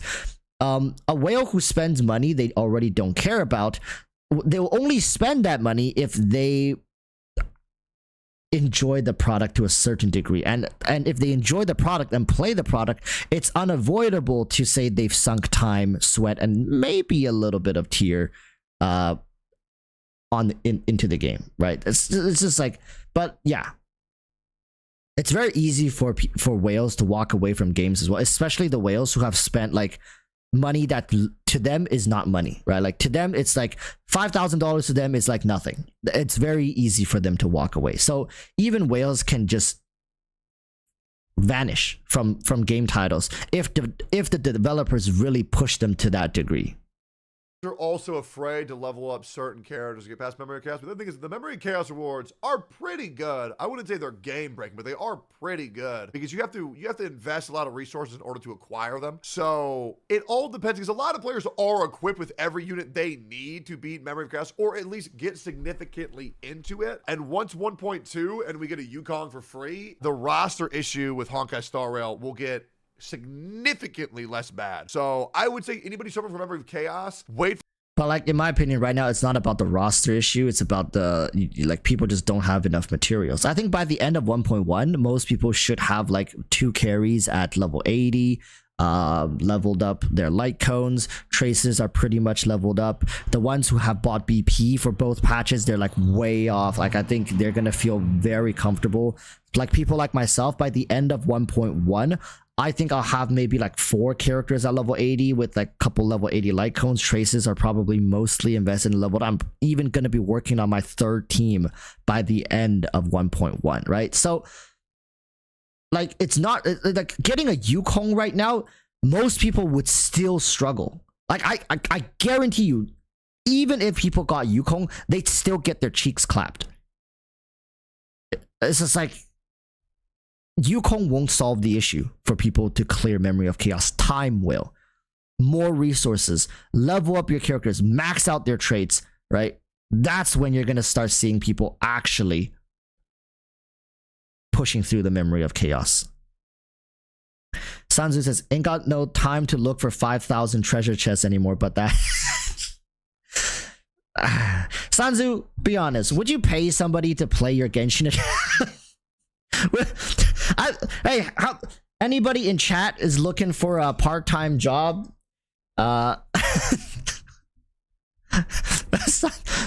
Sanzu, do you want your Genshin account to be fully decked out, fully played through, all chests unlocked? Whenever you log in, everything is unlocked where you can do whatever the hell you want.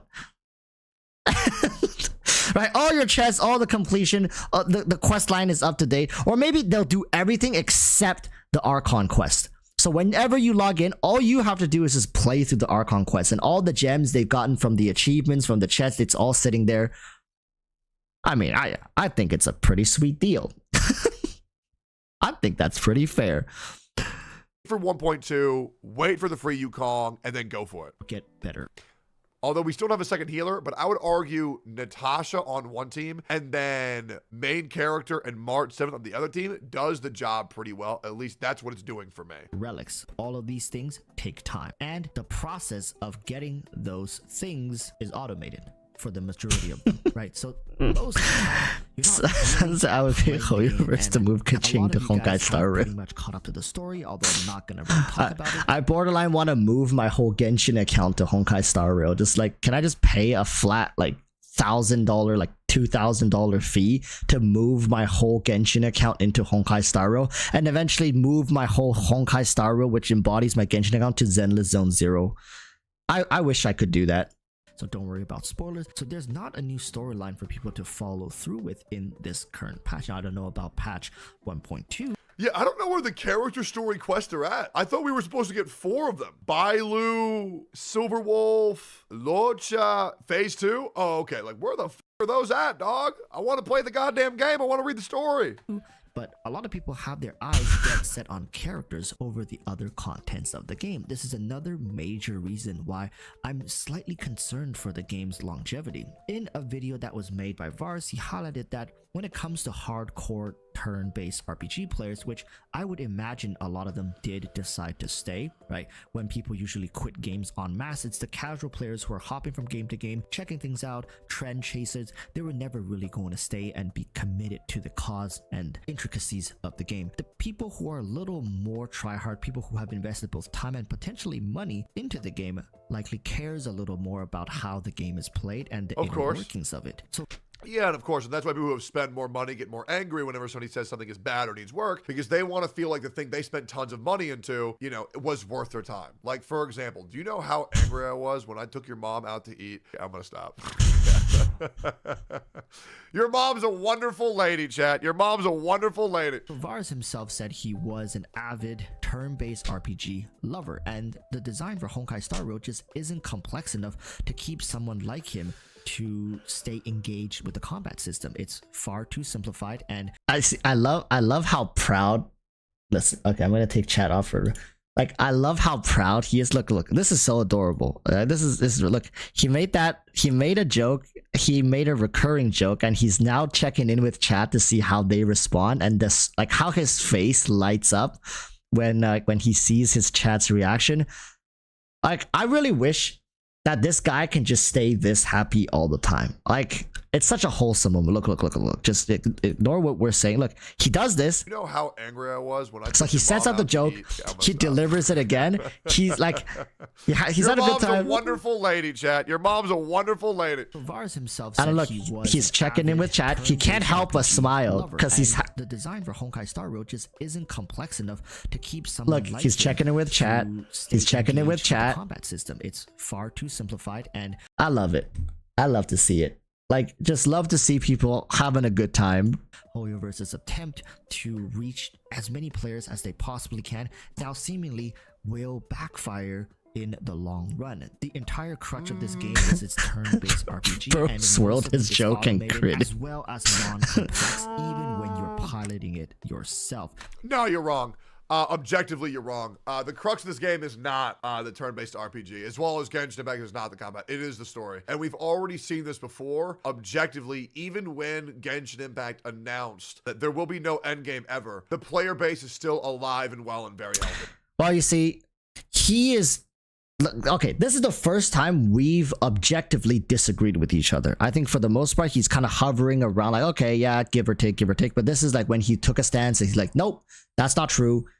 And this is why. So I want to talk a little bit about this because I think when it comes to its core, this is what we have to figure out, because I believe that like a lot of Genshin Impact's player base right now is still playing the game mainly because like out of habit, out of like there, I want to say like this, there are people, yes, who are happy with the game state, but the vast majority of people are doing it because they've done it for years. It's very low maintenance, it doesn't take much, and they just need to log on, do the thing, and they're just saving their gems and they're waiting for Fontaine. But look, even like this, look at where Genshin is. Oh no. Like even like this, Genshin is losing a lot of traction. And yes, people are saying, oh, but Fontaine's gonna bring them back. But like, come on now, guys, let's be realistic. Every dip is lower than the last, right? It's just keep getting lower and lower. Web search, past day, all time. What? Why 2004? Oh, because that's when Google. Oh, that's when Google came out. Okay. One moment. From. Can I just edit this? 2020.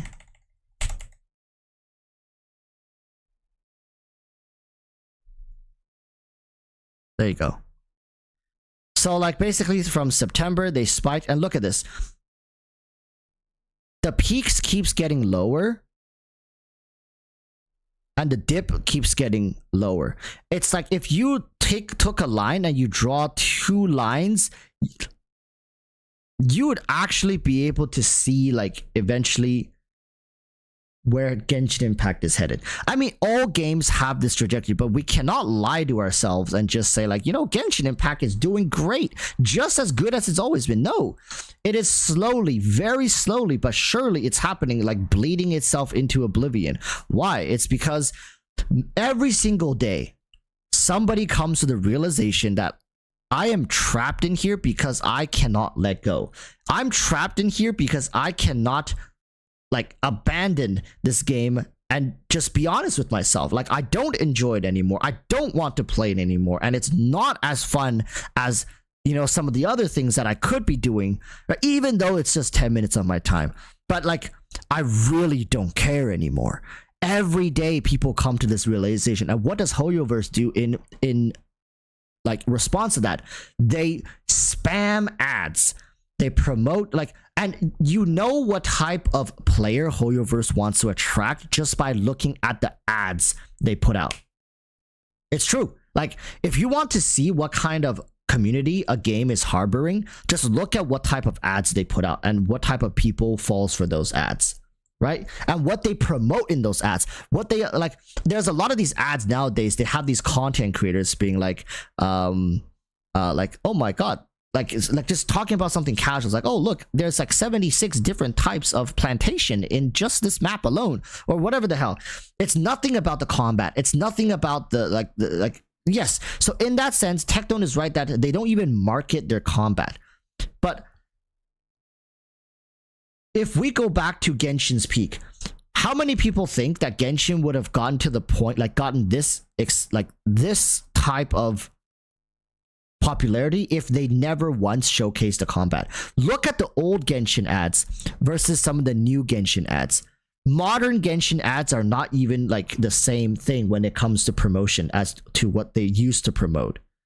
They used to promote like the combat, showcasing D-Look. Remember the D-Look thing? Like they got D-Look like rushing past Dia and like just smashing a freaking Abyss Mage like in the ground and stuff. They had D-Look like they were showing ads of these characters using their burst skills. Nowadays they show a lot of ads of just characters dancing. Like they're just like, oh, very graceful, very elegant, and then they show ads of like content creators talking about like very mundane, casual content they have in Genshin Impact.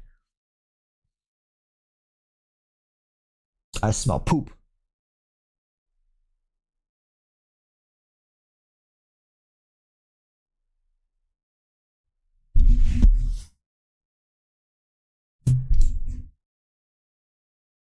Jabba, did you poop? What have you done?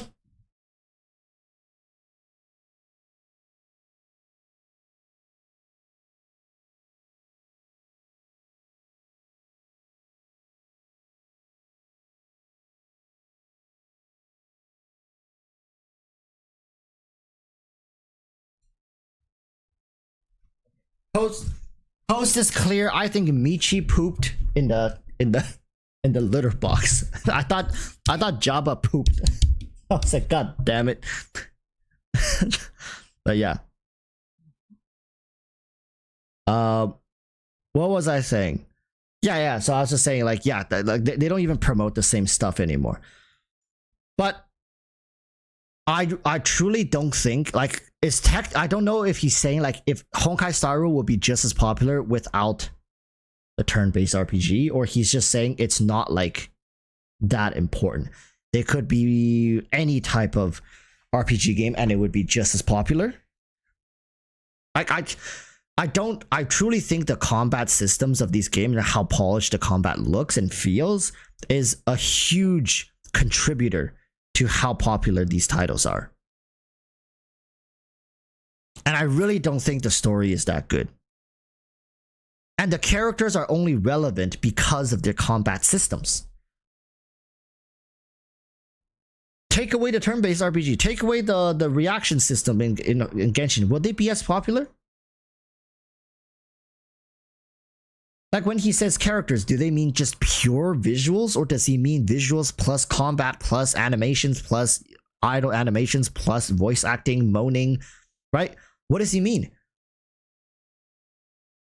Because if there's anything combat related, like if you talk about characters, the characters are at their peak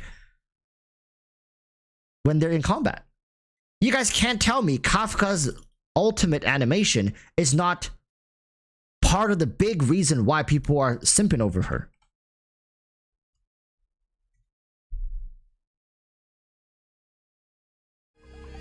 You can't tell me this animation is not important. We need to watch this on HD. I'm sorry, chat.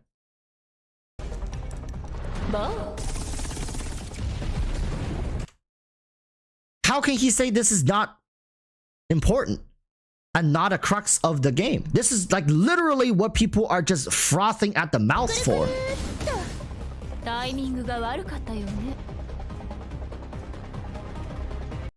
It could be her looks though. True, but would her looks matter if all she did was just stand there and look pretty?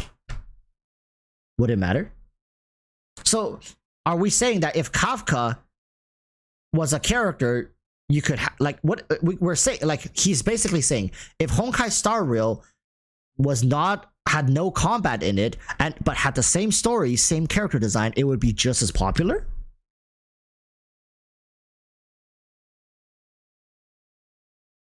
Like because right, like basically I'm saying it's because of the combat in conjunction with, you know, the polish and the characters and stuff. That's why it's so like, yes, maybe you take away the character at the quality of design for characters, people also wouldn't play. But if you take away the combat, people also wouldn't play. You need something to showcase the polish. And the combat, the animation, the music, the sound effect, the voice acting, it all adds to the overall experience, right? And maybe he's focused on one aspect and I'm just focused on another aspect. Like, look at this. Now then, where are you hiding?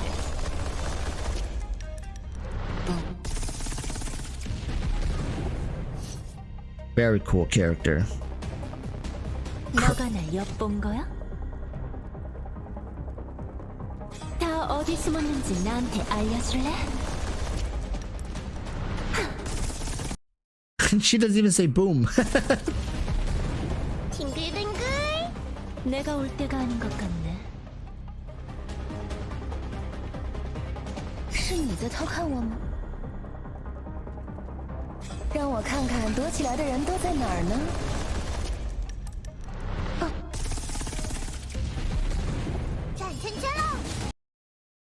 Very cool, very cool.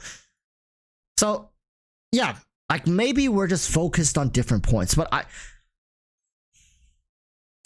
like, in my opinion, if you were to give a rating out of 10 to how important this like aspect or this feature of the game contribute to the game's overall success, I think the combat, right, the combat animation, the combat system contributes 8 out of 10. The story contributes probably like 6 out of 10. It's important. I'm not saying it's not, but it is not nearly as important, in my opinion, as the combat system of the game. We all want to see our waifus and husbandos do cool shit, right? We want to see them looking like a badass, doing badass things, kicking ass very fashionably. CNVA as usual is capable of one emotion and one type of voice. I just don't think a lot of these other I mean, EN actually was pretty good, I'll be honest with you. Korea was pretty good as well. I don't know, CN sometimes just misses the mark.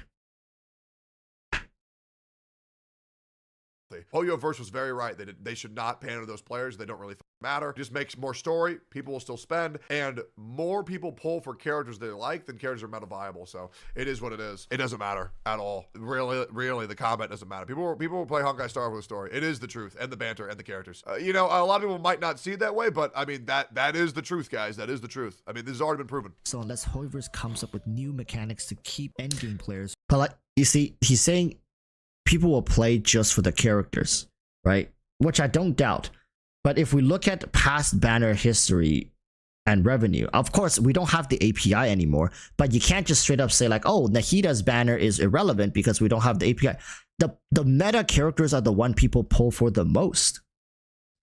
Like, this is a thing I've said in the past, and that is all characters designed by HoYoVerse are top-notch. All of them. You cannot look at a single character and say this character looks absolutely horrendous. They all look good, even the 4 stars, right? Like, for example, if we go into game, name one character that is just like bad. Like, tell me when to stop. Like, I think they all have their own unique characteristics. Like, they're all good, right? So when all the characters are good and have unique characteristics and design to them, like then what's gonna separate them, right? Sure, personal preference matters. They're all amazing. Like, these characters are all amazing. Like, there's a lot of detail and thought put into them. So when quality is something that is consistent, the only thing we have to differentiate between these characters is personal value, like how much we personally like these characters, and their merits. What they do in the game, what they can accomplish in the game. How many people are going to pull Locha not because they like him, but because they need him? Right? How many people are even considering Locha because they absolutely are getting blasted due to not having a second healer? People want to progress through the game. People want to feel like their time is well spent, right? And if there's a solution to your problem, you're going to gravitate towards that solution. And what is this solution in Honkai Star Rail? I mean, what is this problem? Is you just can't progress any further. Sure, there's people who will be like, I'm going to take it slow. I'm going to be patient. But a lot of people who are playing this game are pushing for these endgame stuff. Like, maybe you're not as desperate as some other people, but you're still actively pushing for it. And these characters are just your tools, basically, to get what you need, and that is pushing for endgame content, right? I don't know. There's gonna be people who never touched the Memory of Chaos, but I'm also willing to say those people in Honkai Star Rail will not last long, because the game really has little to do apart from grinding your relics, grinding for materials, grinding for traces. For what? What do you even have your Trailblaze power for? It's to grind. And if you don't want to, and why are you grinding? To get stronger? For what? For Memory of Chaos. So if you don't care about that, right? Then what's the point? Like, I honestly don't think people are pulling just to stare at a character at level 1. I don't believe it. I don't think people are pulling Locha just to have them sit at level 1 on their screen so they can just sit like this and stare at them, maybe have a conversation with them. Maybe open the... Do they have voice lines? Yeah, maybe open the voice like nice to meet you, Locha. And then they play the first meetings, or they play the greeting, and then they're like, and then they role play like, oh my god, Locha, stop. You know, I have a boyfriend actually, and then they'll be like, you know, I don't believe it. I don't think that's what people pull characters for. I think there is a certain level of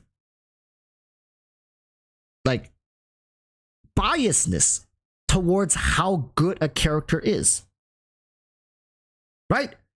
So Tectone is saying it's already been proven that people are pulling characters for the character. I don't buy it. Like, none of the stats that I've ever came across have ever showcased that. None. All the best characters, banner sales have always been meta characters. In fact, people will actively stop pulling. For example, Jingyuan. People stopped pulling Jingyuan because everybody said he was bad and not as good as Zile, and people started regretting. So why, like, where maybe he's talking about the invisible portion of the community that's not online, who will pull for anybody they like. Maybe. But those like, I also want to remind you guys, those players are constantly getting recycled through the game because they'll play for 3 months. They won't care about the Memory of Chaos. They realize it's just such a chore and a grind. They just quit.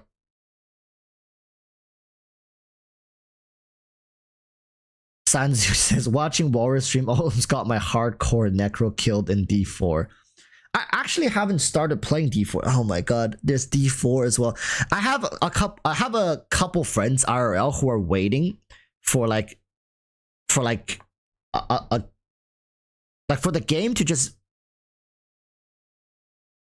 to mature, as they say it, like for the game to have some time to marinate, more input in the game, right? People talking about it, and once things become a little less crazy, right, just to make sure it's not like a huge bait, and then they're gonna jump in. So I've been waiting on those friends because honestly, I don't know how hardcore I can go on it in a game like D4 without friends to play with or without a community to play with.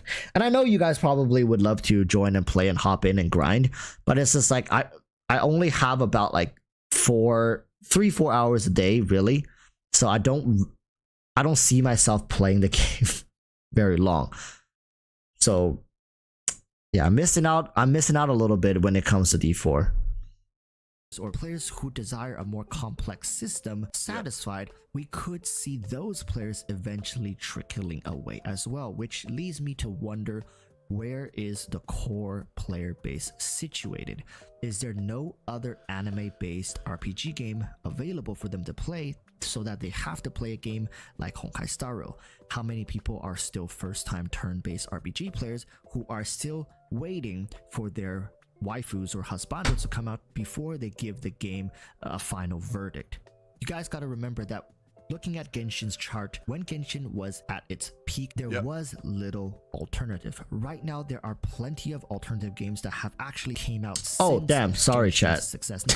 I'm going to tell you why Honkai Star will always be relevant. Let me tell you why. Hoyoverse will artificially and intentionally make lull periods for Honkai Star Rail. This is a fact. And they are going to be doing this at, isn't this contradicting this argument? Yes, it is. At 4.0 for Genshin, Honkai Star Rail will have no content. That is the truth, because they're going to want you to go over to Genshin. And then once the 4.0 hype dies down, then Honkai Star Rail will have content again leading up to 2.0, and Genshin will be in another dead period. The two will keep each other relevant together by ebb and flowing between content, preventing burnout from swapping back and forth, and get you more into the Hoyoverse web. And then when both of them are slowing down, Zenless Zone Zero. And a comment on how good or bad those games are, but the fact that you have other options now should be, once again, just my opinion based off of other businesses before. Could be wrong, but that would make the most sense for them. Why would Honkai Star Rail want to jeopardize the launch of Genshin Impact 4.0, which, and when Genshin's more relevant, Honkai Star will be more relevant. When Honkai Star Rail is more relevant, Genshin will be more relevant. But most importantly, Hoyoverse will be more relevant. be a terrifying thought for Hoyoverse to up their game, and one of the reasons why a lot of Honkai's optimizations and integrated systems have been very well polished, and an upgrade from Genshin Impact should show you how much Hoyoverse cares about satisfying the general player base. Yep. Now again, I keep emphasizing the general player base, right? The masses. Why is that? It's because Hoyoverse has found out that it's better to have their game appeal to the masses as opposed to appeal to a niche group of people. When you appeal to a larger sample size of a player base, there's just a likelihood of some people maybe spending an extra $5 or an extra $15 for your monthly pass and your BP. So I'm willing to bet that a large amount of Hoyoverse's actual income in the first month are players who were dedicated and wanted to grind out the game. Now, very few of these players were among those who quit, but there are definitely people who came in who could spare, let's say, the $20 for the first month and have been like, not my thing, and quit. Right? Some people are just ballers. They come in with like hundreds of thousands of dollars in budget and spending, and they give the game a try. It's not their thing. They move on. Don't call them ballers, brother. Glorifying whaling is really bad. Obviously, I'm very appreciative of whales and how much they spend because it helps support the games, but don't refer to whalers as ballers, right? Listen, everybody who plays a gacha game is a loser. It's the truth, okay? It is the truth. We're all losers, and we're all losers. But can losers not be ballers? Is ballers is the term ballers strictly only used for who? What do you call ballers? When do you ever use ballers? It's always people who just drop a lot of cash, like sometimes, I mean most of the time, very irresponsibly.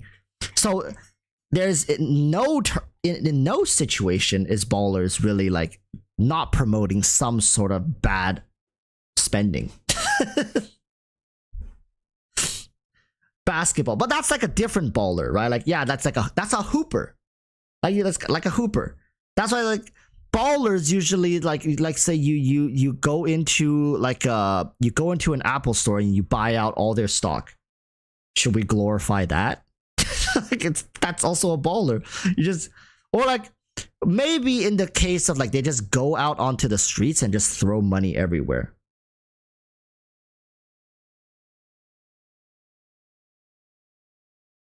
Ballers lure you into their car. What the fuck? I mean, I don't know. I don't think there's like most cases when you call somebody a baller, it's just like they drop a ton of money. They spend a ton of money. Like for example, somebody who goes to do you guys know those drinking bars in Japan? The guys who goes to like these host clubs, right? And they spend like 200 grand one night with a hostess. That's a baller. Should we glorify that? Right? You know, it's just like the whole. I don't know. I agree with him. Like making spending sound cool in a game like Honkai Star Rail, Genshin Impact, like maybe that's not the right way to promote it. But of course, it's not my intention. I'm just giving people an idea that there are people who come into these games with a ton of spending budget, right? Tens of thousands, some even hundreds of thousands. You guys seen it in like MMORPGs.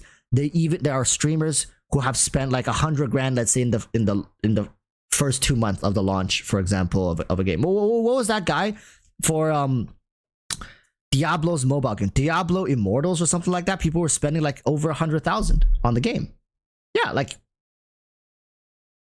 whales, leviathans. Like even calling them leviathans is still glorifying them. You're basically saying, oh my god, my guy is a mythical creature, right? Like that's still glorifying. You can't, like, whales, like, you know, whales is a glorification of them as well. You should be calling them planktons, right? Why are you calling them whales? Why are other people planktons? Why are there categories of dolphins, little fish pods, right? And then there are whales, leviathans. That's also a glorification. You're putting them higher on the tier list, right? So there's no end to this conversation. That's my point. Sure, it's just like, it's easier to give people a perspective of what kind of people are coming in here with what kind of money, and those people really don't give a damn. Together. But the vast majority of people who did spend and invest into the game probably are still playing the game. But you see, here's the question to you guys as well as to HoYoverse. How long are they going to continue playing the game and spend at this rate? A lot of players that I know from Genshin Impact have since stopped spending, myself included. Well, the reason why you stop spending is because there hasn't been that much new stuff. HoYoverse doesn't design. No. It's the same amount of stuff. In fact, every patch it's formulaic. You get the same amount of stuff. So you see, he said it's all about the story, it's all about the characters. The characters has remained just as frequent. Dia has some of the best designs in the game, right? Come on now, big guy. Like you said this earlier, people spend for the characters, for the stories. And the characters and the stories, in fact, there's only gotten more stories. There's more side quests. There's more things for you to kind of sink your time into.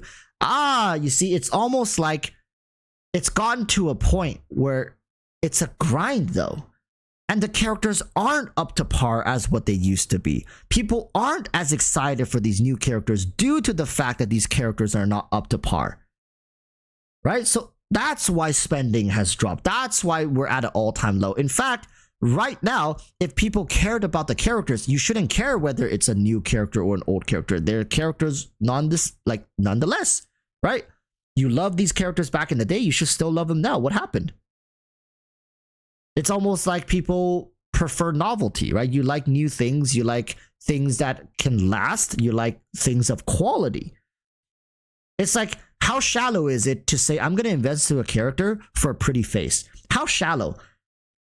How misogynistic of somebody to even say that? Okay. Obviously, that's kind of taken a little bit far, but like that's what he's implying. Oh, they just got to look pretty, big boobs, perky ass, right? Skimpy outfits, and people will. No, that's not true. I want to believe that we otakus, we weeaboos, are people of are gentlemen of substance, milady. But I think we're not that shallow. Sanzu is saying, how much is a ton of money? Answer, it depends on the denomination of the bills. Pennies is $36.30, by the way. But a ton of money is like, it's relative as well though. It's like, for example, to Sanzu, maybe $100 isn't a lot of money, right? But I would like to believe that for the people who have made the money themselves, like Sanzu, right? Like maybe Tectone. Actually, yes, Tectone. He's made his money by himself. They are much more aware of the value of money. Whereas people who got it for freebies, like let's say like trust fund babies or whatever you call those, right? They get millions and they get payouts monthly or quarterly of like hundreds of thousands of dollars because their parents set it up, and they don't know what the value of money truly is. Like they'll spend it and not really know like how much they're actually spending. They kind of lose touch with this stuff. But yeah, back to the thing. You see, Genshin isn't doing as hot right now. In fact, they're having one of the worst financial periods since the game's launch. There's been just as much story release, just as much character release in Sumeru as it was in Inazuma, but the banners just aren't performing as well. And this is going back to a term I think coined. I heard it said by Soul first. It's reverse power creep. It's like instead of getting stronger, the characters are getting weaker. Statistically, they are, right? Statistically, the characters are getting weaker, believe it or not. So it's like, what are we supposed to do? Right? You expect us to pull, like, I think this is just a big ass experiment by HoYoverse. I think Tectone is saying it like it's a fact, but HoYoverse is still in the process of testing, experimenting whether or not people will whale to the same degree. And yes, if they spend less, how much less? What's the proportion? Is there a mathematical equation to if we drop the stats of these characters or the overall performance efficiency of these characters by X percentage, then we're losing X percentage in sales revenue? Maybe HoYoverse is actually running a test. Okay, how much money did people spend on Dia? Now we correlate that to another character whose stat efficiency ratio, maybe they have an internal like system going on, is this. And Dia, let's say, is a 37 and this character is a 68. And then this character made, I'm just gonna say a random number, made 100 million and Dia made 27 million, for example, right? Then now they're like, okay, so now let's take this formula and let's apply to some other characters. And they want to see where is that perfect balance ratio where they can sustain their game for as long as possible with as little power creep as possible, while also raking in bank and having people praise them for, oh my god, HoYoverse doesn't power creep their characters. Maybe that's an experiment that's still ongoing, and Genshin Impact is just a testing ground for them to figure this like perfect ratio out. Of course, they can never do it as extreme as what they did to Dia, but somewhere in the middle, there's that golden like area where if all the characters kind of somehow falls into this spectrum of power, they're gonna get good money, and these characters last longer than traditional gacha characters, and in turn brings them in more recurring revenue. Reruns sell better. Like, look at how terrible characters who have been power crept, look at how bad their rerun banners are. HoYoverse maybe is just trying to solve this problem where it's like, we want to sell our rerun banners just as well as we sell our new banners. Is that even possible?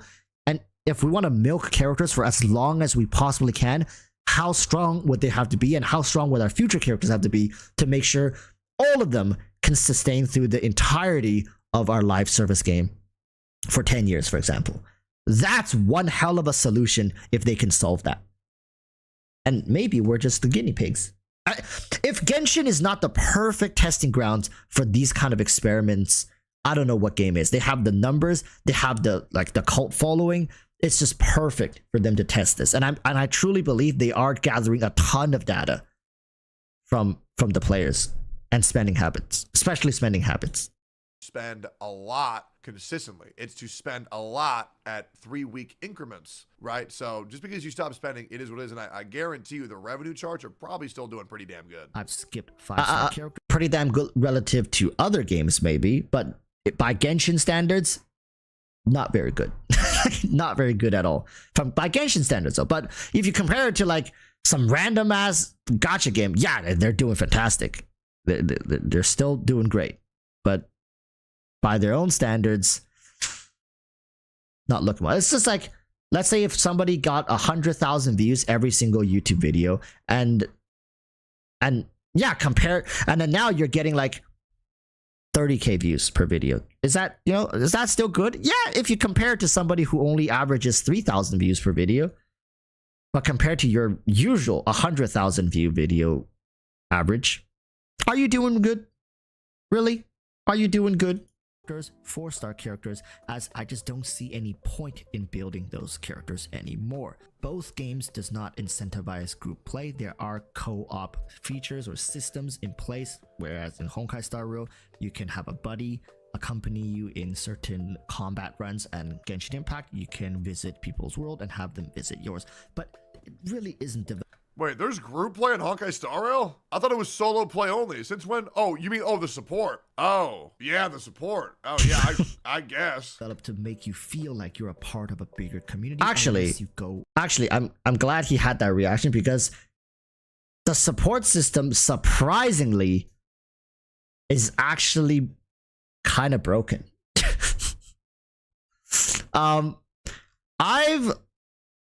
Especially for content creators, is even more broken.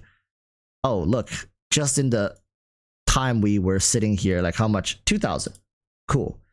I think I've made like upwards of 200,000. Like, sure, like it's not a lot, but like I said before, imagine through the span of entirety playing this game for like years, there's gonna be millions. This system, do you know what it incentivizes? It incentivizes people to keep polling for new characters, so they have a constant stream of others utilizing their characters, or finding the character that a lot of people like to run supports with. So they don't want to build these characters themselves. They'll add people who have this and they'll use them and give them free credit. This is inflation at its core. It's not like they are paying you this for using their character. No. This is just HoYoverse injecting more credit into the system, right? Obviously, there's no trading in the game, so inflation doesn't matter, but I'm just using that as an example. But this is just credit generated from buttfuck nowhere, right? So it's just slap on a good character in your supports, add a bunch of friends, and this is actually, if people care to min-max this system, you will go out of your way to max out your friends list, level up and invest into your character, show off your character, and incentivize people to use your character, whether it be maxing them out, getting eidolons on them, right? Like, because you can inspect other people's characters. For example, if I were to go in here, I can actually look at other people's characters and what weapon they're using. For example, I want to look at Himeko, what light cone. Ooh, she's not using a 5-star light cone, and I need more damage. Maybe I'll have to find somebody who actually has oh, this is a free to play. Like, I need somebody who packs damage. I didn't build a DPS. Let's see if you guys see what I mean, right? It's just, oh, this is my actual IRL friend. Let's see if he got his light cone. Oh, I'm sorry, my guy. But my point here is that it's a system that actually promotes competition. If you think about it, does it not? Like, if you had the choice to choose between, let's say, a character who actually has, let's say, their signature weapon versus somebody who's just using a free to play, and you probably would choose the one with this. I mean, I will, because I just want to get as much as I possibly can out of the character, right? Oh, does nobody have their signature weapons on these characters? Oh my god. There it is, right? This signature light cone, this character who's sitting at level 70 is going to be my best choice if I were to bring a DPS. So this kind of system actually is promoting some sort of competition amongst their, like, yes, if you invest, if you pull their weapons and the characters and maybe some eidolons, like, if people care and they recognize your name, like, oh, this guy always has an E2 Silverwolf as their friend buddy, so if I need it, I'll always choose this guy. Because look, do you think it's also a coincidence it costs close to nothing to refresh the page? Right? Oh, I didn't get the guy that I want. Just refresh it. Right? I'm gonna refresh it, and it's a 5-second cooldown. Costs you nothing, no credit, nothing. It's free. Just wait 5 seconds and refresh until you get the guy that you want. For example, okay. Anyways, there's a lot of people using that. But yeah. So it's like the co-op system, you guys might think, that co-op system, but it's actually a little more like mind gamey. Is that even the right word? Than we're led on to believe. It's incentivizing people to maybe spend a little bit more, and especially for those who already could, just like, okay, yeah, I'll get a weapon, so like I can throw her into my my support character.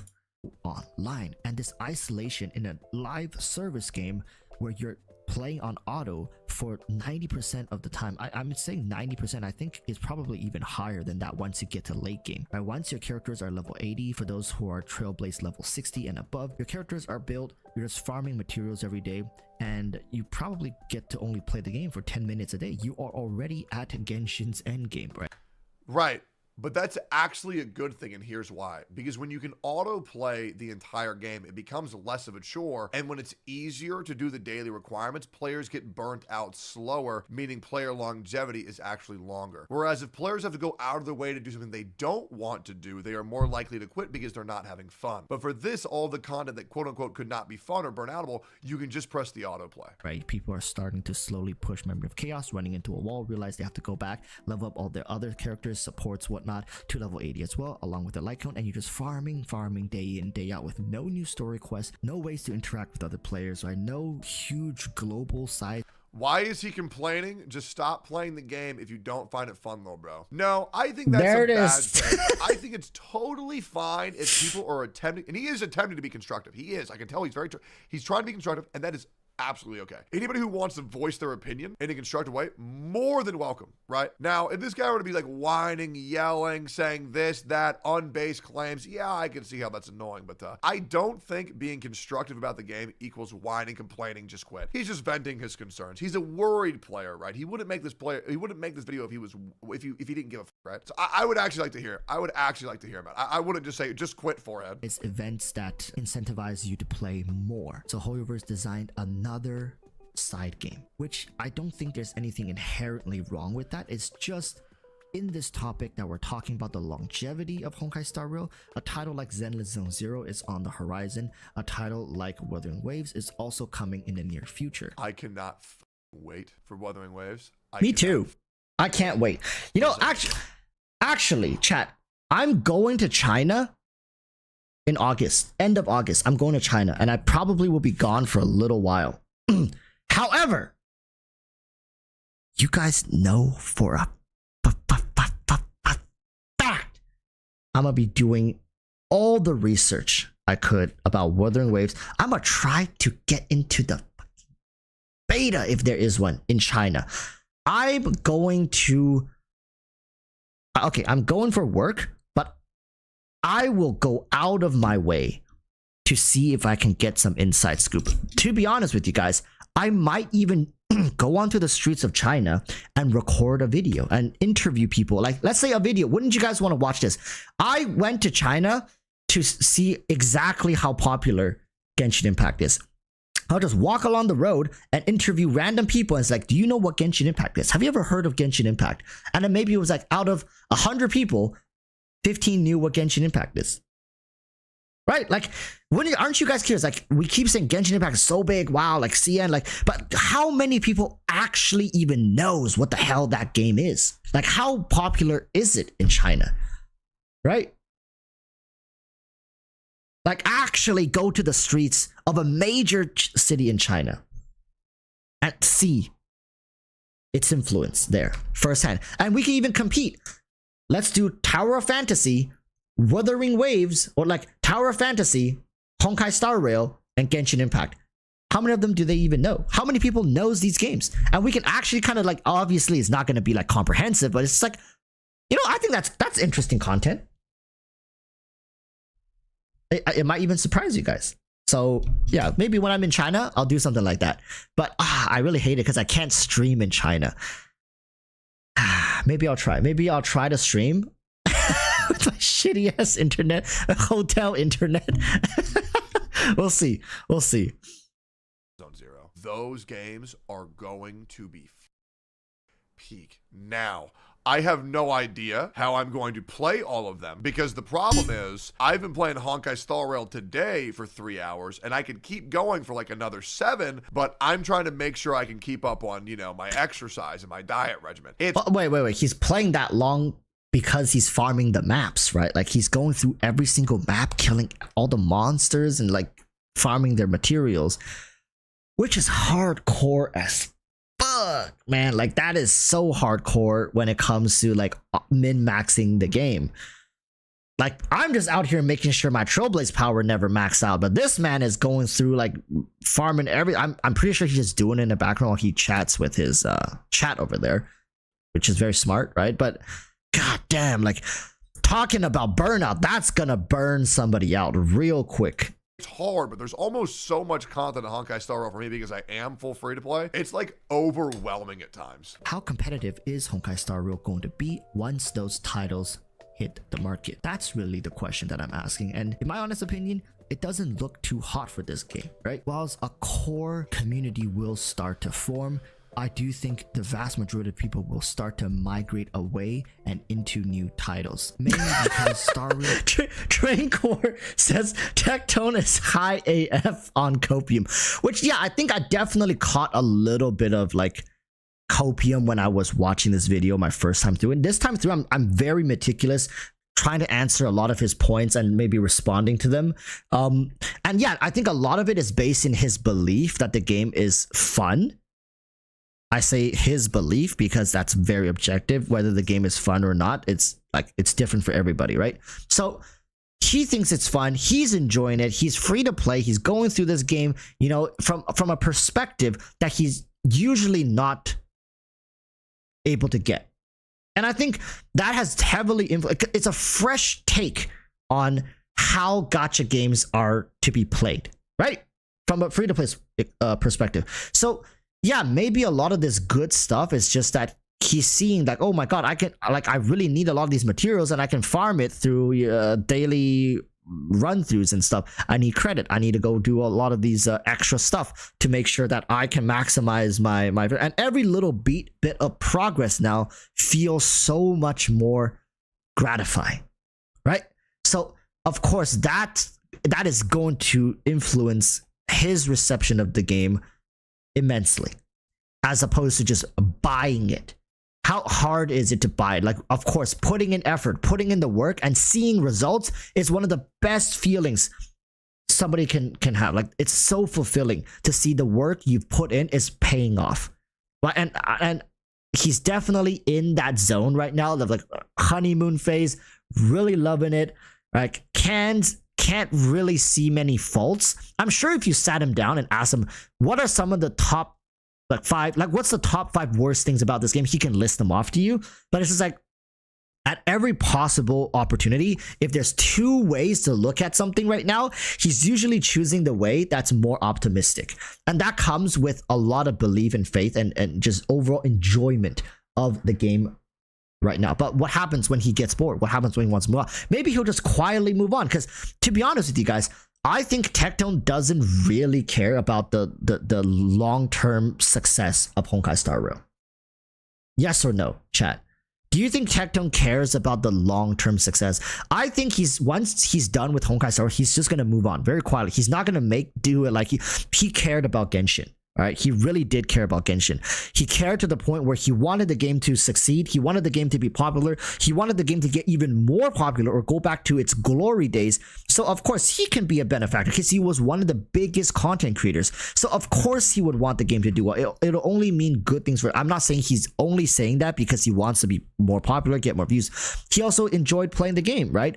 I don't think he cares about Honkai Star Rail the same way he cared about Genshin. I think he's very okay with Honkai Star Rail closing down like next week if he has something else to talk about and move it on. Like if Wuthering Waves is out, he couldn't care less about Honkai Star Rail. And that's just the reality of it, is that he hasn't put in nearly as much as what he put into Genshin Impact. He hasn't spent a single cent, right, from what I believe, as he's like a free-to-play player. He hasn't put in anything but his time, and his time has been rewarded with the gratification of progress, meaningful progress, as well as views and maybe the respect of his peers or his viewers for him to go on this journey, right? So honestly, I don't feel like he cares that much. But it's not a bad thing. It's just like he's not as invested, because it hurt him real bad to be that invested into Genshin only for the community to turn against him. And basically, and he was defending me earlier, right? Somebody says, if you don't like it, just quit, little bro. And he was defending me because he was a victim of that type of barrage. And he knows that sometimes it's not about quitting, not quitting. Like, yeah, quitting is easy, but actually trying to have a conversation is not something people are willing to do, especially in the gacha game community where most people are, I would want to say, mostly introverted. Most people would prefer to keep to themselves and just play the game, right? And not like worry too much about the meta and like blah, blah, blah, blah, blah. But content creators oftentimes are a little more extroverted. We are okay to expose ourselves. We're okay to, some of them don't want to like show their face, like they prefer the VTubers, right? So it's like, you know, like even introverts can still do content creation. But yeah, just doesn't have the charm of a complex turn-based RPG game, and nor does it have the incredible casual aspect of, let's say, a Pokemon game, a single player casual turn-based game either. I get really worried when people say things like that so objectively. I mean, I think my opinion would have been good after that, but just saying it doesn't have the casual aspect when you can auto the game is just wrong. And saying it doesn't have the charm of a complex game, well, it is very complex unless you have... Okay, you see, I have a living example, my girlfriend. If you guys don't know about my girlfriend, I'm not trying to flex, okay? Relax, chat. I'm just trying to tell you guys, she played Genshin Impact and she could not for the life of her figure out the artifact system. You guys might be like, wait, what do you mean? Like, it's so easy. It is not easy, okay? The artifact system is not easy. A lot of people are taking this shit for granted, and I can't stress this enough. The relic system, stat optimization, main stat, substat, the different sets, like how many different sets of artifacts are in Genshin Impact, which set does which character use, which set is best in slot for them, which set, and God forbid you have to change an artifact set to play a different team comp with the same character. So you have two different sets of artifact with two different subset optimization. And for example, if you want to play a certain meta team comp and you need a character's burst skill to come off cooldown at a certain point in the rotation of your you guys see what I mean? Right? So do you guys honestly think that casual players can properly stat optimize, let's say, it's just Silverwolf? Do you guys think a casual player will be able to stat optimize Silverwolf for a 3-turn alt cycle efficiently? And that's just for Silverwolf. What about for Bailu? What about for Bronya, right? Do you think casual players, like, how casual is Pokemon? Do you need to care about IVs and EVs? No. But it has that complexity. But in its initial playthrough, like my girlfriend sits there, opens the show, and she just goes through the game. Oh, I ran into like a little bird. I'm gonna throw some water at it and it dies. Wow, not dies. Okay, don't sue me, Nintendo. Faints, right? Oh, the bird fainted, and then you just move along the tall grass. It's a very there's no fucking way you guys are gonna sit here and tell me Pokemon is more hardcore than Genshin. In fact, I would argue that Pokemon at its most casual stage in the game is more casual than Honkai Star Rail. And Pokemon at its most hardcore in-depth aspect is more complex than Honkai Star Rail. At each end of the spectrum, Pokemon is a superior turn-based formula. All right? That's what I'm saying. Pokemon has, yeah, that's what I'm saying. Pokemon at the highest level has its complexity, but Pokemon at its most rudimentary level as well is so casual. Pokemon can be so damn casual. But it's like Honkai Star Rail floats in between this. Like the range it has, it's so damn narrow. There's no like depth to the game, but it's not so shallow as to say anyone can just come in and pick up the game. A 5-year-old can play Pokemon unassisted and beat the game. Can they do it for Honkai? Can a 5-year-old beat Memory of Chaos without looking up? I'm talking, a 5-year-old can probably beat Pokemon without ever looking up a guide. And do you think a 5-year-old can beat Memory of Chaos without ever looking up a guide? So it's like Pokemon allows you to be casual, whereas Honkai Star Rail doesn't. Like, if you want to actually beat the game, by beat the game I mean Memory of Chaos, you have to put in the effort to learn stat optimization. Like, if you're building Bronya with an HP like body with a like a defense boot, something like that, right? And you're building Sealy with like I don't even know, like with a bunch of flat stats, right? You're building her defense percentage on her body, and then you're because that's what my girlfriend was doing in Genshin Impact. Like, her Hu Tao was running like oh my god, I need to go onto her account. Like, I remember when I first looked at her Hu Tao, it was like all gray artifacts, and her Hu Tao was like level 70 at the time. I wasn't even in a set. I asked her, like, what happened to your artifacts? Why aren't you building your artifacts? She's like, what are artifacts? I didn't even know there were artifacts in the game. She's like, she was level 70 with Hu Tao, right? And I built, and she was like not even using her because my Hu Tao is so weak compared to my Kaching. Right? And I was like, yeah, but I built your Kaching for you. It's like, oh yeah, but like, can't you just do the same thing for my Hu Tao? I was like, yeah, but like, you can do it. And she's like, yeah, but it's so complicated. Like, I don't want to do it. It's like, why do you guys think they included my Genshin's not open right now, so I can't show you, but why do you guys think they have the stat recommendation now, right?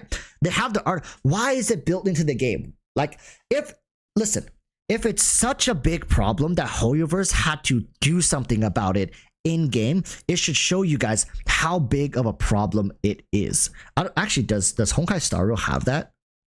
I'm actually curious. If we go to relics, do they have recommended? They do, right? They do. Why is this thing, like, why is this button even a thing? Chat, right? Just think about that. It's because the casual players can't figure this shit out for the life of them. That's why it's here. And even with this here, I guarantee you, like, people are still, like, the casuals are still going to struggle. You have to learn the game. You have to put in the effort to learn the game. Whereas Pokemon, you don't. And that's what I'm highlighting. Is that if you're saying Honkai Star Rail attracts a casual audience, it doesn't. Sanzu River is saying, but MOC by definition is not for casuals. But the game caters to a wide audience, right? They're trying to pull in as many people as they can into this game, so it hits a very big demographic of players from maybe different backgrounds, much like Genshin did. So people who come in, there's gonna be casuals, there's gonna be hardcores, there's like a bunch of different people come in. That's why a lot of people eventually bled away from the game as well. It's that not everybody, this game is obviously sorry, not a good suit for a lot of people as well. So I'm just saying, Pokemon is a very casual game. It's very straightforward. It doesn't take much thinking and optimization to beat it, right? The only difficult part about Pokemon is knowing the weaknesses of the enemies. That's it. You need to know the weakness, and like, that's the only argument anyone can say. Like, yeah, but like, what if you don't know? Like, what is Rock weak against for a first time player? What is Psychic weak against for a first time player, right? So it's just, and obviously Pokemon is not like Trailblaze power gated, so there's no like resin system in Pokemon. They can just kind of, if you can't beat a gym, worst case scenario is go back into the tall grass there and play for the next 4 days and power level your Pokemon. So even if you're weak against this Pokemon, you just destroy it. You know, like, it's stuff like that. Honkai Star Rail, my god, it's just like, honestly, I would challenge everybody here to eventually build your favorite character without looking up at a single guide. Zero guide. Optimize the stats yourself. Optimize your speed stat yourself, and see how big of a pain in the ass it is to get the character perfectly situated into a team comp of your choosing. Too strong of the account, and I can look at your account right now, EroticWalruss, and you're using a Zealous, Silverwolf, a Bronya, and a Bilo. And shit, if I spent as much money as free to play, by the way, free to play. You did, yeah, I would probably think it's pretty simple too. But the reality is, for free to play audience, which is the majority of the audience, the game is still complex because we actually have to think about every decision that we make, my opinion. I love how he says we. I love how he says we, like he's not one of the biggest fucking whales in some of the games he's playing. But yeah, I get what he's saying. Whales definitely have an entire different perspective on the game. 100%. But believe it or not, because I'm only Trailblaze level 55, I can't beat fully clear the Memory of Chaos. I can't, because I just don't have the stats to beat it yet. Memory of Chaos full clear starts becoming a reality once you're Trailblaze 60. Right? Because it unlocks level 80 for you. It unlocks the third and final major trace for you as well. On top of that, obviously your ultimate, your talent, and your skill also gets ranked up. You can like increase. Once you get access to those additional stats, then you're able to fully clear. So in fact, I'm also struggling right now. Yes, I've spent money. I've got these amazing characters. I got insanely lucky by getting Bailu and Jeopard, like just on my way to get Bronya. But yeah, like I'm definitely struggling. However, I'm also highlighting a phenomenon that is echoed throughout the community. Is that, you know, like I don't think I'm the first one to say that Honkai Star Rail is not a hardcore turn-based game, but neither is it casual. It's casual for people like Tectone. In fact, I would argue that his perspective is skewed because he's not really seeing it from the true casual perspective. He's seeing it from somebody who knows the inner workings of a gacha game and these type of gacha games with like artifacts and resin. He knows it. He's very familiar with it. But at the same time, the only restrictions he's placed on himself is spending money. So meaning that the only restriction he has is what type of characters he has and who he invests into. But I want to argue that Honkai Star Rail, when it comes to the 4-star rosters, it's actually even more generous than Genshin Impact has been.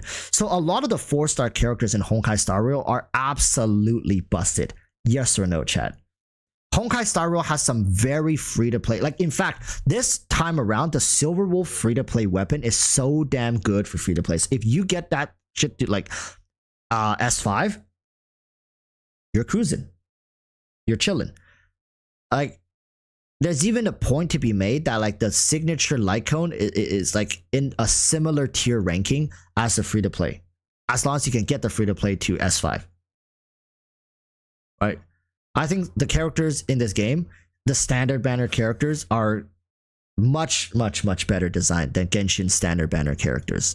And I think there's like someone like Bronya is probably going to last us much longer than somebody like I think Bronya is maybe much more akin to someone like Jean. Jean was able to sustain us even today. Like I'm sure Jean is still a good-ish character, but like even in Inazuma, Jean was still very good. Nowadays, a lot of the meta players don't really include her. Maybe she has some off-meta niche teams. But like when it comes to Eidolon design, so longevity for these characters are much better than Genshin Impact. Just overall quality is just better. So like bring a free-to-play, like I would honestly much rather be a free-to-play in Honkai Star Rail than Genshin Impact, is what I'm saying. Especially in modern Genshin Impact. Between these two realms and kind of in this purgatory realm of, well, there's a lot of money you can sink into this game, but everything is single player, so there's really no real reason for you to drop thousands of dollars apart from the fact that you just really want to do it yourself, or you have no self-control and you kind of fallen into this money pit that Hoyoverse has created. And a lot of people have also mentioned that Hoyoverse likely will just default back to what they did with Genshin Impact, saying Memory of Chaos and Simulating Universe is all you're gonna get till the server close, pretty much with what Genshin has. No new content that's combat based will ever come to Genshin Impact, and Hoyoverse is doing the exact same for Honkai Star Rail as they see a huge success initially, and as long as they can level off and keep. They're not doing the same for Honkai Star Rail. I don't want to leak too much, but for 1.2, they are releasing more combat content, and they're like releasing a lot of it. Because I'll be real. Hey, bro, there's some leaks that I've seen, whether or not I've wanted to see them. So, yeah, 1.2 is going to go crazy. Now, that's insider's information. There is more combat stuff coming. But I can't fault him for not looking at leaks. Keep the game where it is currently. They'll be happy raking in hundreds of millions per game. And maybe once Zenless Zone Zero comes out, they can take all the hardcore and people who want to grind and push them more towards that game. So then they kind of have 2 casual side games and then one maybe, like I said, maybe hardcore game for people to sink their teeth into. I don't think Zenless Zone Zero will be quote-unquote hardcore. I think the really good thing that Zenless Zone Zero has for it is the higher mature age rating for 16 and up, because the gratuitous showing of titties, like for example, if you think jiggle physics in Honkai Star Rail is crazy, let me show you this. This one character called Nicole is just about the hottest thing I've seen in my life. And if you thought Honkai Star Rail or Genshin Impact's jiggle physics went crazy, well, let me introduce you to this chick. This is what happens when you increase the age rating. I honestly don't find Zenless Zone Zero's art as good. Hot take, maybe. It looks a little more rough around the edges. Maybe that's because it's like just beta stuff, right? So once it comes out, maybe they'll refine the character, but it's an art style. I can respect that. It's an art style, right? It's like very cartoony. It lacks that matured depth that currently Honkai Star Rail and Genshin Impact has. Like these characters feels a little more sophisticated, whereas these characters seems even more like straightforward.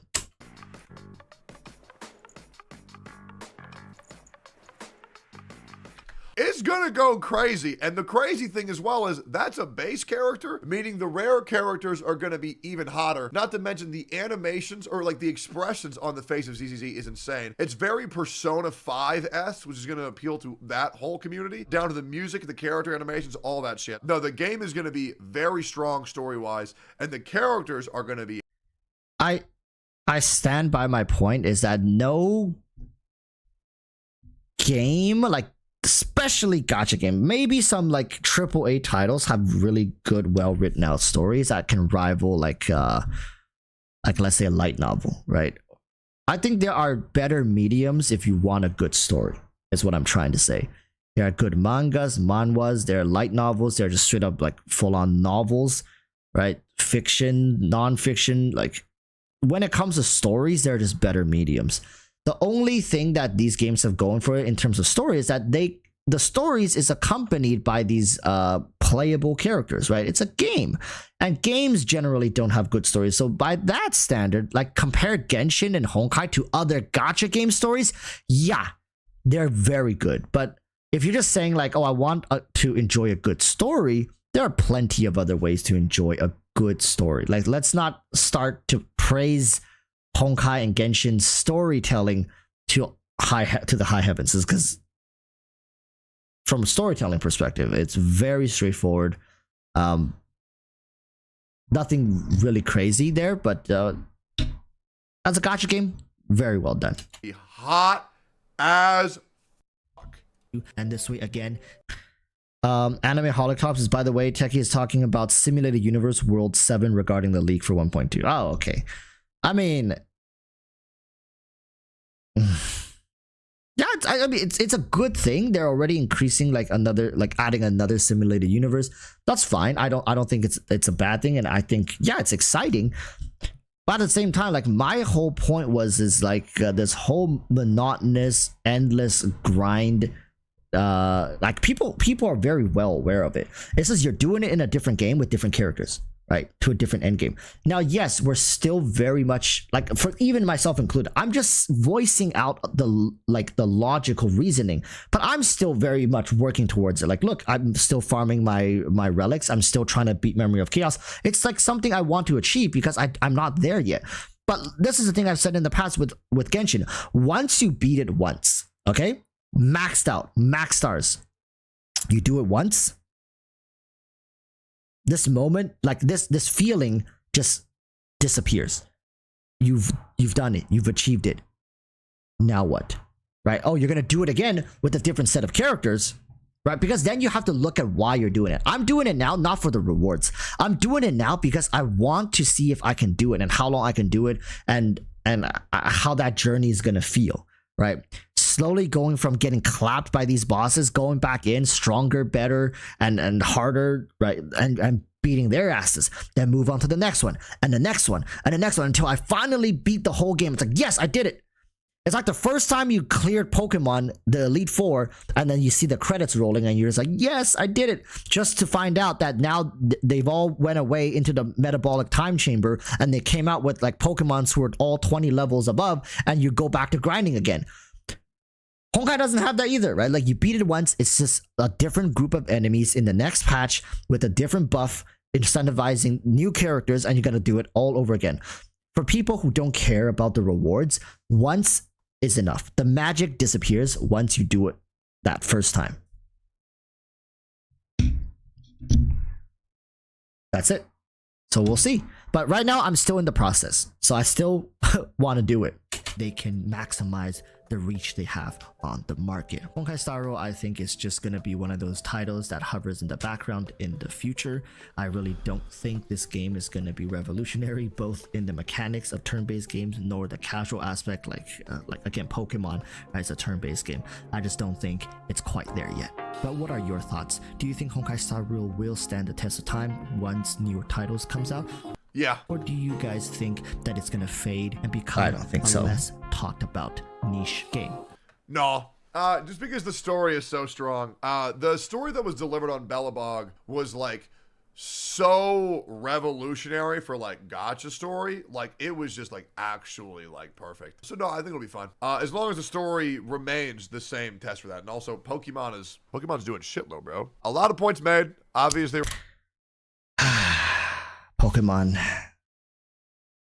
Pokemon is such a big franchise. I think Pokemon has one of the, like, you know what? You could look at the top Pokemon creators, and Pokemon has what are those things called? Those runs that they do in Pokemon, like the hedgelogs? No. Like what's that challenge they always do, the Nuzlocke. Fuck yeah, there you go. Like, Pokemon Nuzlocke, I believe, is actually so damn popular. I don't know. I actually don't know why. It's like Pokemon as a franchise has, like, in fact, he is saying that Honkai Star Rail is going to withstand the test of time. But do you know which franchise has actually withstood the test of time? Pokemon. Pokemon is probably one of, if not, Pokemon, Mario, like, they're from a similar era. I think Mario's older, but Pokemon is from that era of games. And even till today, its system has held up the test. I think what he's talking about is the modern Pokemon, right? Like, what's the most recent one? The Violet and Scarlet. Scarlet and Violet probably isn't doing as well as a game like Honkai Star Rail, right? A live service game. But when I'm saying, like, when he's saying that it's doing shit, like, I don't think that's necessarily true.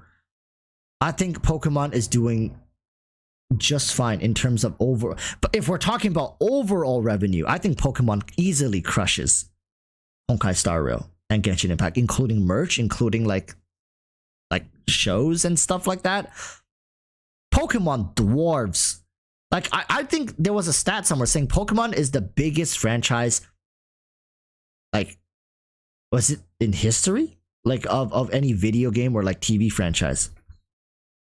No, like, I don't remember. Like, I'm just saying, I'm asking a question. Is it or is it not? So if we're talking about the collective sphere of Pokemon, I think Pokemon, in my opinion, easily beats both Genshin. Like, Hoyoverse combined can't even take on Pokemon.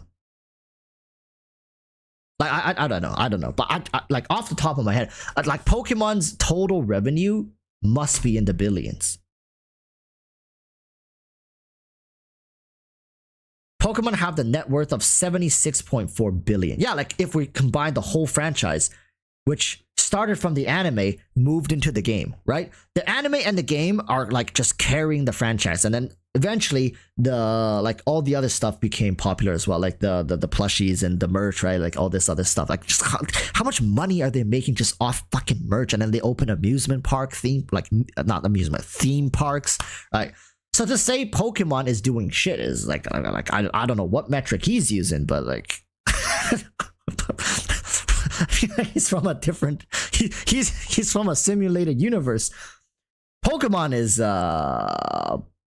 is doing good. They're eating well. Actually, you know, I'm actually so interested about this now. Pokemon net revenue. Do they publish this stuff 2022? Revenue in million US. Oh, this is just Pokemon Go and it's 645 million. Just Pokemon Go. Okay. HoYoverse revenue 2022. Will they even show us?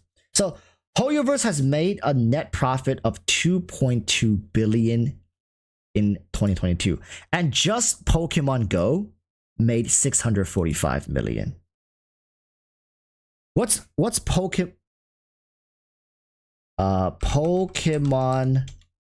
franchise revenue? Let's see, 2022. What they? No, it only shows us.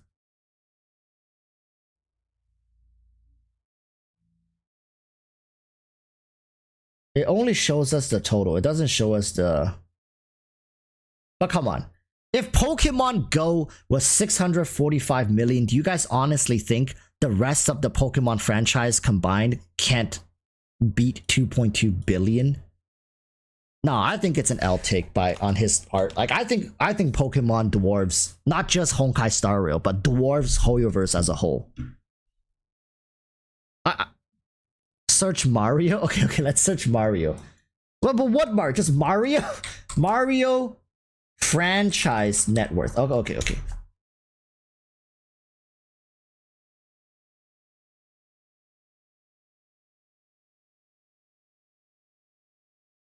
Okay, this is not Mario, but the Nintendo's net worth is 6.8 trillion.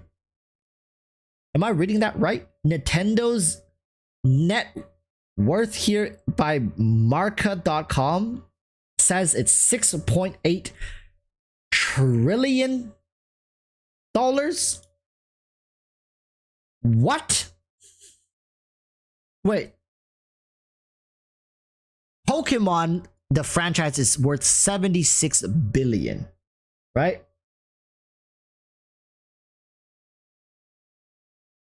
Pokemon Scarlet and Violet sales. Let's see how much they made.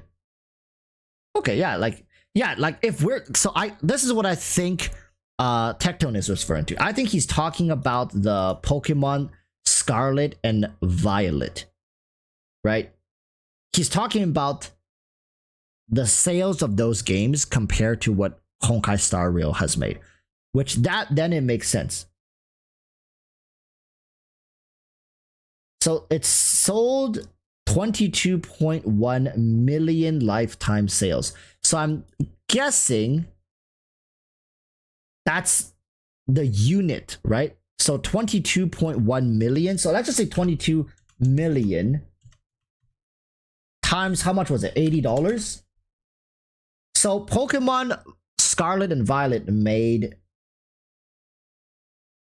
$1.76 billion.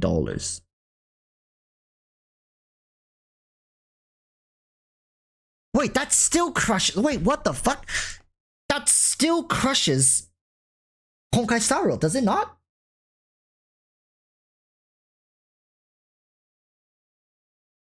Wait. Come on. Wait. Did he?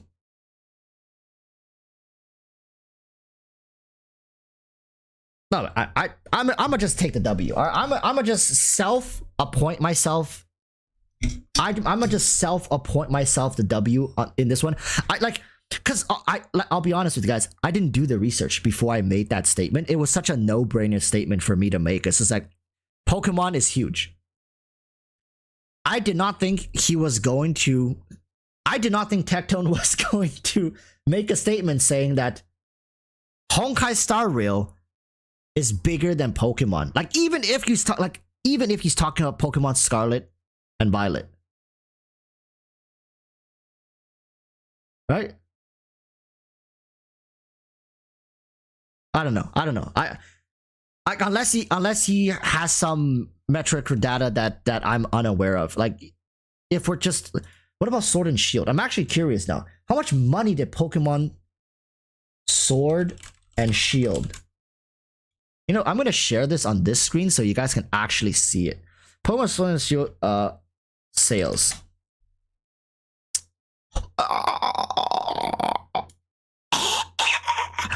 Wait, and this is not including DLCs, right? This is not including DLCs. How have you been, Walrus? Been good. We're comparing right now the success of the Pokemon franchise to the MiHoYo franchise. So, okay, so how much is this? 20. Let's just do 25 million. Like it's an easy number. 25, 1, 2, 3, 4, 5, 6, right? Times, it's $80. 2 billion. Sword and Shield. Right? So, I don't know. And that's not, and I believe, wait, does Pokemon have in-game purchases? And those games had 2 DLC. How much were the DLCs? I don't think everybody bought it, but like probably tack on a couple 100 million afterwards. Like 2 point something million. Which Genshin Impact total revenue 4 billion. So Genshin Impact has these individual Pokemon franchises beat, right? Honkai Star Rail, we haven't given them enough time. So for the 4 billion of Genshin beats out Pokemon Sword and Shield. But man, like I did not think it was this much money. Like my god. Like yeah, HoYoverse is a small company compared to the like who owns Pokemon? Which company owns Pokemon? Who owns them? Game Freak. Oh, of course it's Nintendo. The Pokemon company owns them. / parent organism. Game Freak owns the games, right? And I think Game Freak and Nintendo co-owns the games. I don't know. Creatures.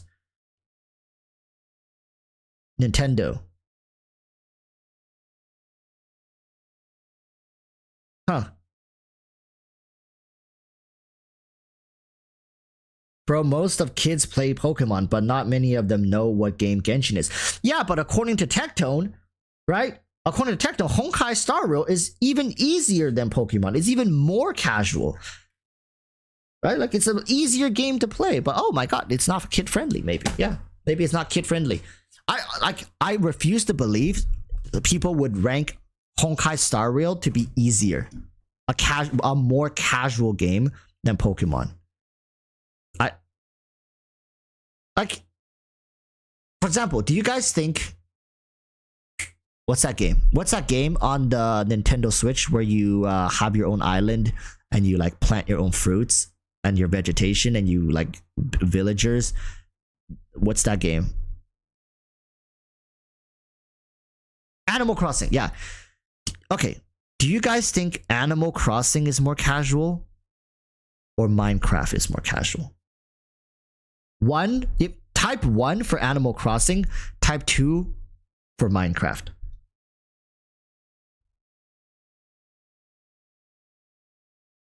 No, it's Komani who owns Pokemon. Of course, it's Nintendo. Yeah, so 1 is more casual, right? In my opinion, Honkai Star Rail is kind of like Minecraft in terms of complexity. Yeah, on the surface, it's not too complex, but look at Minecraft. How many different formulas do you have to just make your items?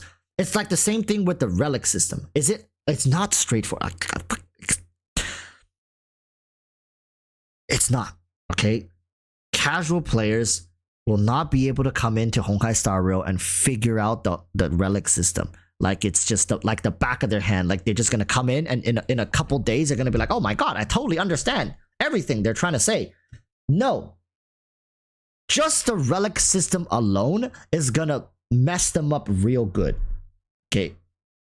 It's not an easy system to pick up, people. It's not a casual system. Like, you can really honestly go into to Pokemon and just, like, anybody can sit there for like, you can teach them for 5 minutes and let them play the game. Figure it out. They'll figure it out. I can let somebody play Honkai Star Rail for like a week and they'll probably still be like, what the hell is this? Like, what is that? Like, what is going on here? I think if you play, like, if you've played RPGs and you have experience with RPGs, it's fine. Right? It's fine. You probably will pick it up much faster, but to properly optimize the stats, right? To properly optimize the stat. For example, how much speed stat should Tingyun have? Chat, off the top of your head, what's the ideal speed stat you should be aiming for Tingyun for her to be efficient? The first two people who gave a number have varying numbers. 134 seems to be the consensus, right? Somebody said no idea. Somebody said 130 plus, right? And then on top of that, why should Tingyun have 134 speed stat, right? Is there a reason why Tingyun has to go before everybody else? Of course there's a reason for that. Now, just this line of thinking, chat, just this one line of thinking, do you honestly think casual players would even think about this?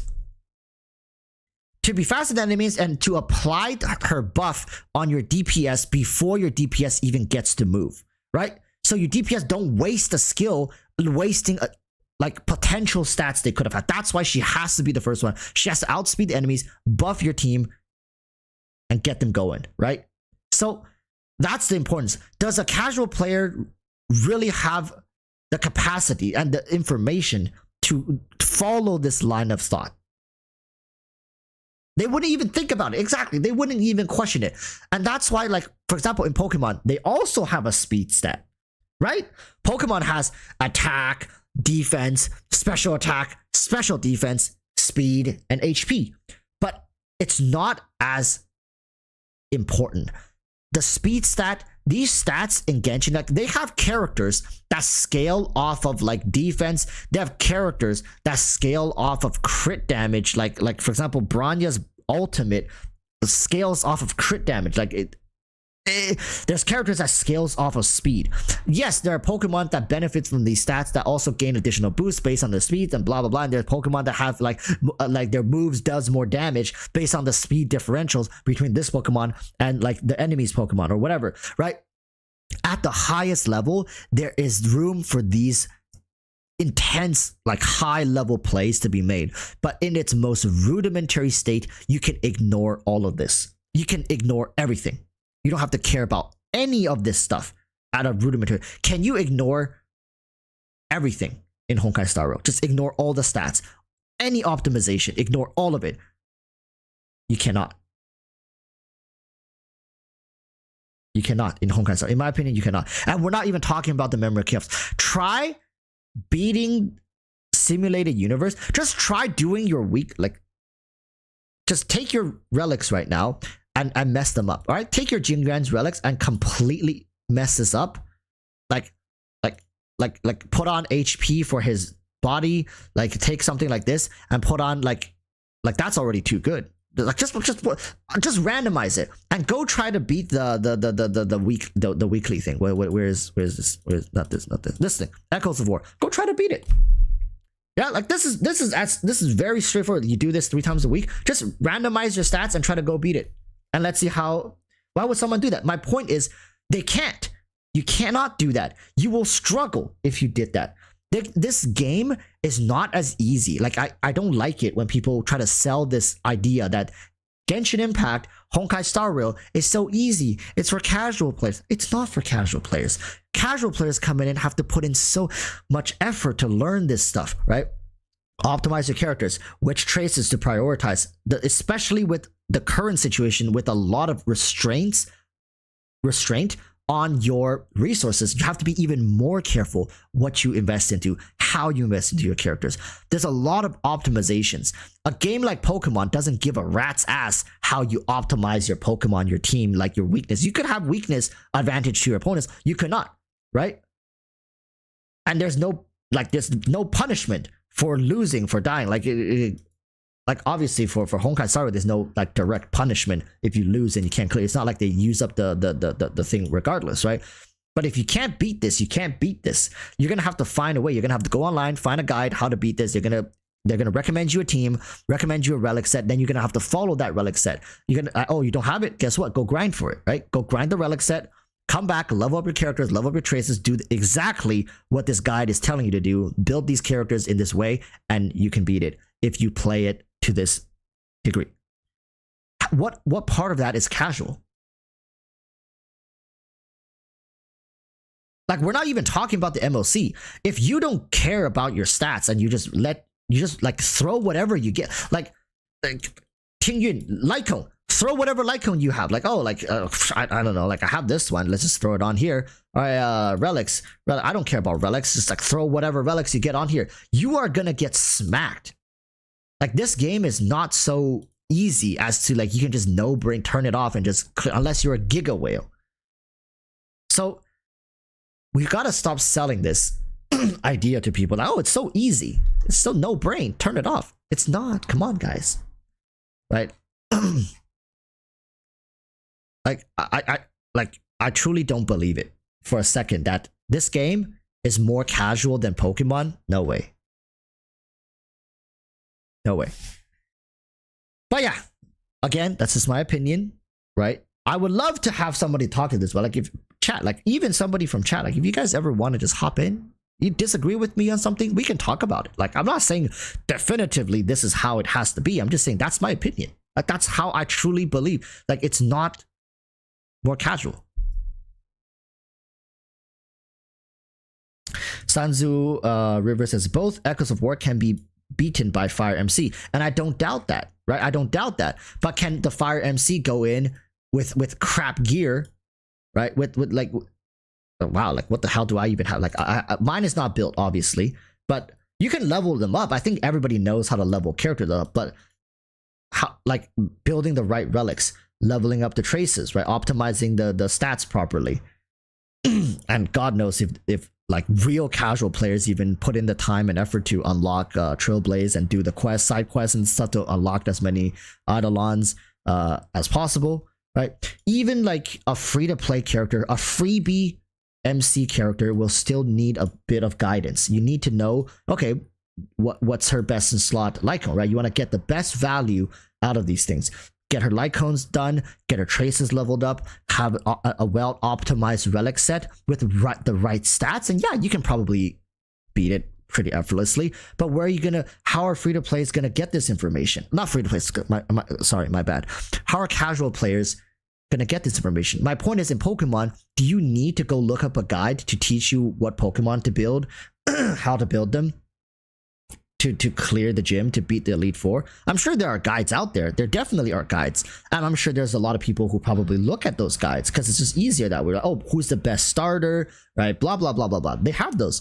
But it's much easier to beat Pokemon through the Elite Four. Even if they have the second round of Elite Four, it's easier to beat Pokemon than to beat the Memory of Chaos. Unassisted.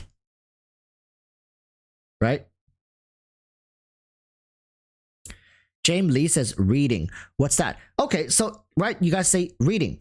Do you guys think there's more reading and research to be done in Honkai Star Rail or Pokemon? Like, we can just keep going, right? We can keep going. You say reading. Do you think there's more reading to be done in Honkai Star Rail and understanding for Honkai Star Rail or Pokemon? Right? Like, and sure, reading.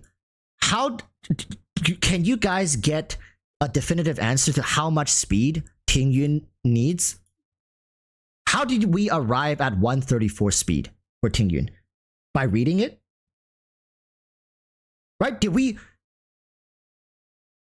read to get the result of 134? Or did we have to test it? Right? People have to test it. People have to go in one by one, increase their speed by one, and also we have to remember, Ting Yun's speed is in relativity to the rest of your team's speed, right? Like all the characters' speed have to be in sync with each other for the team to work. Pokemon, one Pokemon is on the field at a time. When Honkai Star Rail, you have 4 characters out on the field at the same time, synergizing with each other, right? Like a character like Silverwolf. Just read, Forehead. Yeah, I can, like, we can read it.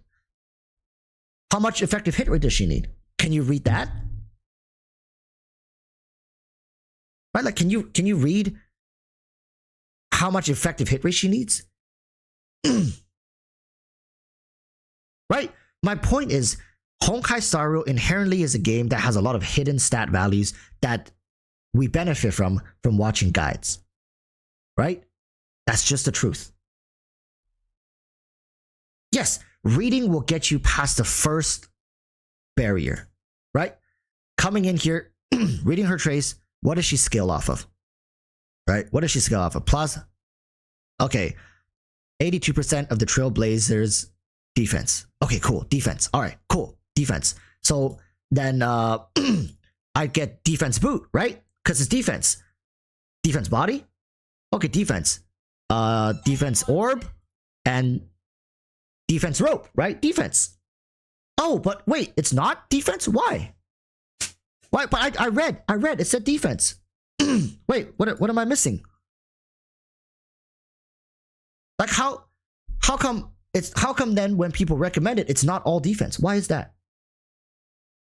Right? Like if you just follow these, like you guys, a lot of the people who are like, oh, just read, Forehead, you're taking for granted the information that you already have access to, that you already know. That comes to you like second nature. Right? So it's not as straightforward. There's a lot of optimizations. But I'm not going to say it's as difficult as Pokemon's endgame. My god, Pokemon's endgame is a whole different realm of what the actual fuck. Right?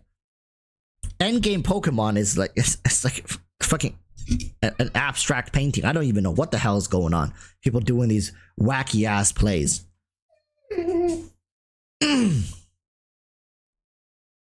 But yeah, that's just my take. And until somebody can like legitimately, I honestly want to even do like a proper survey, like which game is more casual, Pokemon or. But I think when I say Pokemon, people will immediately think about the pro scene, which I think maybe that's what Tecton was thinking as well. So maybe there's some sort of miscommunication where he's like, wait, how is Pokemon casual? Right? When it can go so hardcore in the end game, but he's ignoring the fact that on the other side of the coin, like people can play Honkai Star Rail without ever playing Memory of Chaos, and yeah, by that standard, the game becomes much more casual friendly. Maybe much less focus put on stat optimizations, investing into the right characters, playing the right team. Right? If you never touch the Memory of Chaos, let's say in Pokemon you never do competitive Pokemon battles, and you just play the game, yeah, like things become much more casual. Just like Honkai Star Rail, it can become very casual. Beluga-chan. Yeah, things can be very casual, right? You could just play like Dan Heng with Asta, with Himeko, with Sampo. That could be your team. Like these 4, if you play long enough and get them to high enough level, you can probably just like blow through the game. As long as you don't touch the Memory of Chaos, you'll be fine. 7-star terror raids, you will be eating sand gas if you're not prepared. Yeah, so there are those difficult content that you need to really prepare for. So having like max IV Pokemon is gonna really help you when you do terror raids, like 7-star terror raids. My god, I remember doing farming the Charizard raid. My bejesus. That thing put up quite the fight. Show the cat. The cat went to the other room. They're all in the other room. You guys want to see Jabba? We're pretty much at the end of the stream, but yeah, like I said, I think, like, I respect everything Tecton has to say. I always think like having conversation is good, and everything I'm doing, like maybe I'm going a little over the top to try to make my point, but that's because he's not here to have a conversation. And I'm just trying to sift through every bit of train of thought he could have. Like maybe he's just talking about competitive Pokemon, then he's right. Competitive Pokemon is far more hardcore than maybe he's not even talking about like how hard it is to play the game. Maybe he's talking about the time investment for the game, right? Like, that's another train of thought, because he said, oh, you can just auto Honkai Star Rail. That's so casual, right? You don't even have to think about it. But you gotta also take into account, to auto play Honkai Star Rail, you have to set up stat optimizations, right? So he's also not taking into account that.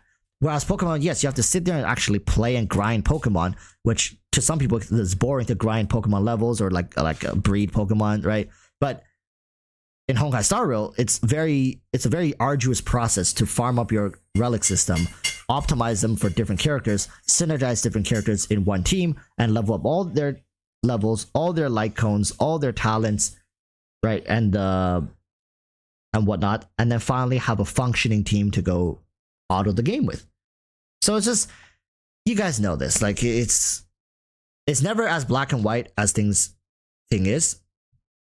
anything is. So yeah. Locha Main says Pokemon is dead already. The devs don't care about the player base, yeah, but they still rake in billions per per iteration. We just saw it. Violet and Scarlet and Violet also made like 2 point something billion. Like what? 2.2 billion for a dead game. Hey, I want to be the owner of a dead game as well. Rodats is saying the truth. Pokemon is the most marketable franchise ever, so games don't have to be good to sell well. Exactly. And I'm another hot take, and I think Hoyoverse has such a reputation now that as long as they keep the game of this quality, they sell good waifus, they sell good husbandos, they sell a pretty good story for gacha standards. As long as they don't stray away from their roots, it's just like, as long as Pokemon doesn't stray away from their roots, they'll continue to make billions, right? Easily. Same with Hoyoverse. Don't stray away from your roots and you'll be fine. And we kind of come full circle. That's why they don't add endgame content. That's why they don't change up the formula. That's why they don't try so hard to be innovative. They don't need to be. They've made it. You can say like Pokemon is a dead game all you want. Billions is still a billion. Like billions are still billions with a capital B, right? Sansa says, why do you need stat optimization for auto when you can just bump down the difficulty? Farming at optimal difficulty is hardcore speed. Wait, I actually don't even know how to bump down the difficulty.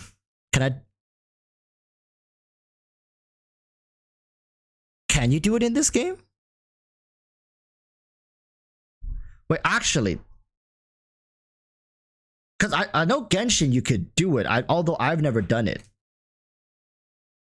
It should be here. Honestly, it should be here. Because as a casual player, I wouldn't even know where to go to bump down the difficulty. I wouldn't even know that's a thing in this game as a casual players. Oh, in domains you can. I see. Are the rewards still the same though? I see what you mean. Yeah. Actually, that's a much smarter system. Now that I think about it, that's a way smarter system to just have it at the domains. Yeah, like you can just choose right here, like how difficult you want it to be. Oh yeah, and the rewards are tied, so you get less for doing the easier versions. Yeah, but yeah, you're right, Sanzu. If truly a casual players want to just, but like I'll be honest, she's here, so I can't say it too loud. But if Beluga-chan was playing this game, she would be perma-stuck on 2 or 3, like for the rest of the game. She'll never be able to go above that. Because, look, honestly, hello. I was just talking to chat about Pokemon. Are you hungry? You wanna go get food? Okay, let's go get food. Okay, very good. Yes, one moment. Yeah, chat. I'm done.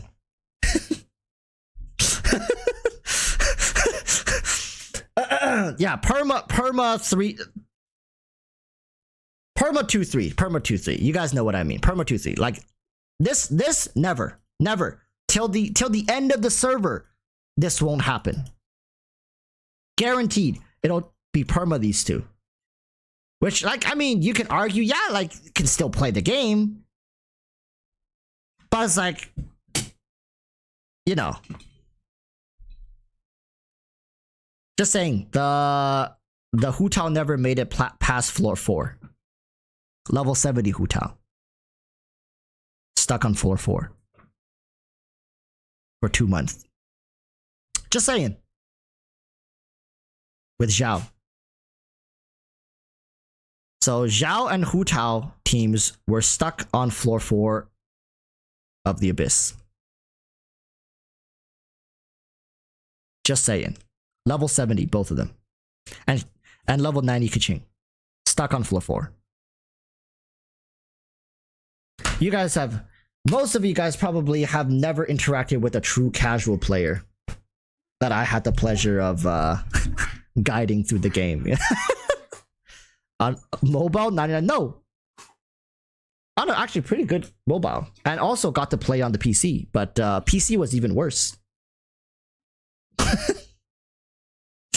So yeah, I just wanted to let you guys know, sometimes it's not about, it's really not about reading and stuff like that. Like, yeah, they could read, but they don't even know where to start to read. Like, imagine if I got you guys to play this game in a foreign language. That's how, like, they don't even know what Eidolons. Like, what is Eidolons? Like, what are Eidolons? Why is it locked? How do I activate this? Where do I get this? Look, you click this. Material for raising Branya's Eidolon level. Jeez, thanks. Where do I get it? Currently owned 0. Where do I get this? Like, that's the questions that casual play. People always used to meme on MTash for making like guides like level up your traces, level up your relics, level up your characters, level up your weapons. Oh my god, big damage. And that video got like 2 million views. Like, there's no way that video would have gotten that many views if people weren't actually like watching through the whole video. Like, oh, that's how you play the game. People, we got to be a little more inclusive, all right, to the general player base, because believe it or not, those people are like who HoYoverse is trying to target. Get those casual peoples to come into the game and experience this for the first time. Remember the first time you guys played this type of game for yourself? Yeah, you're probably overwhelmed, did some research, learned the ropes, and started to improve. And those are some of like the core memories. So when I first played my first like gacha game,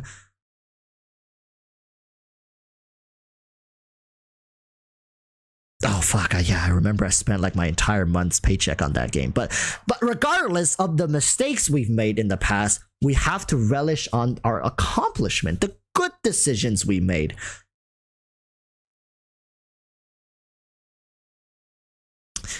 God damn it. Oh my god. Yeah,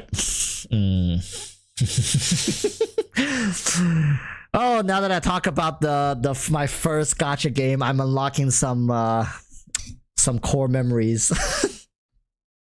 Yeah, casuals don't want to Google, they just want to jump to play the game. Exactly. So like, if you guys just follow the train, like the thought train of a casual players, you'll see like they see the game in a completely different light from the rest of us.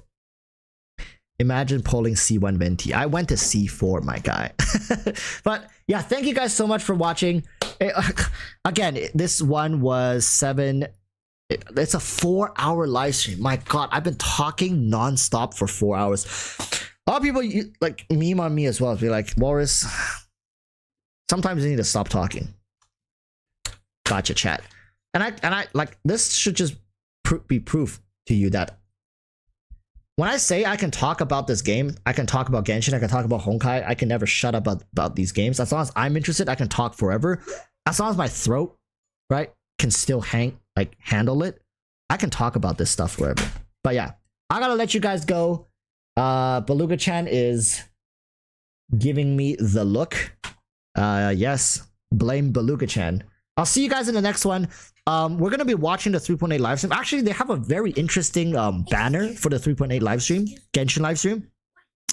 It seems like they're doing something new from the archipelago, so hopefully, I think they're doing some sort of Sumeru-based event or something like that. I don't know. We'll take a look on Friday.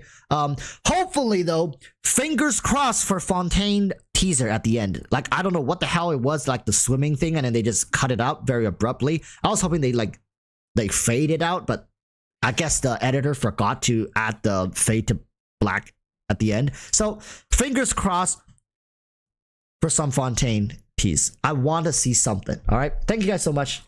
I'm rambling. Take care. And as always, Sanzu, thank you, my man. you racked up you racked up 98 bucks. Thank you so much, Sanzu. Always appreciated. You know, it's like, Sanzu, I honestly want to interview you just once. Just give me the opportunity, just once. Just hop on a call and we'll kind of like talk about a bunch of stuff about both Genshin and Honkai. I mean, chat would probably love to get to pick at your thoughts a little bit. But yeah. Someone says, wait, which the look? Wait, what do you mean? What look? Oh, which the look? The look, kind of like this, all right? She's kind of looking like this.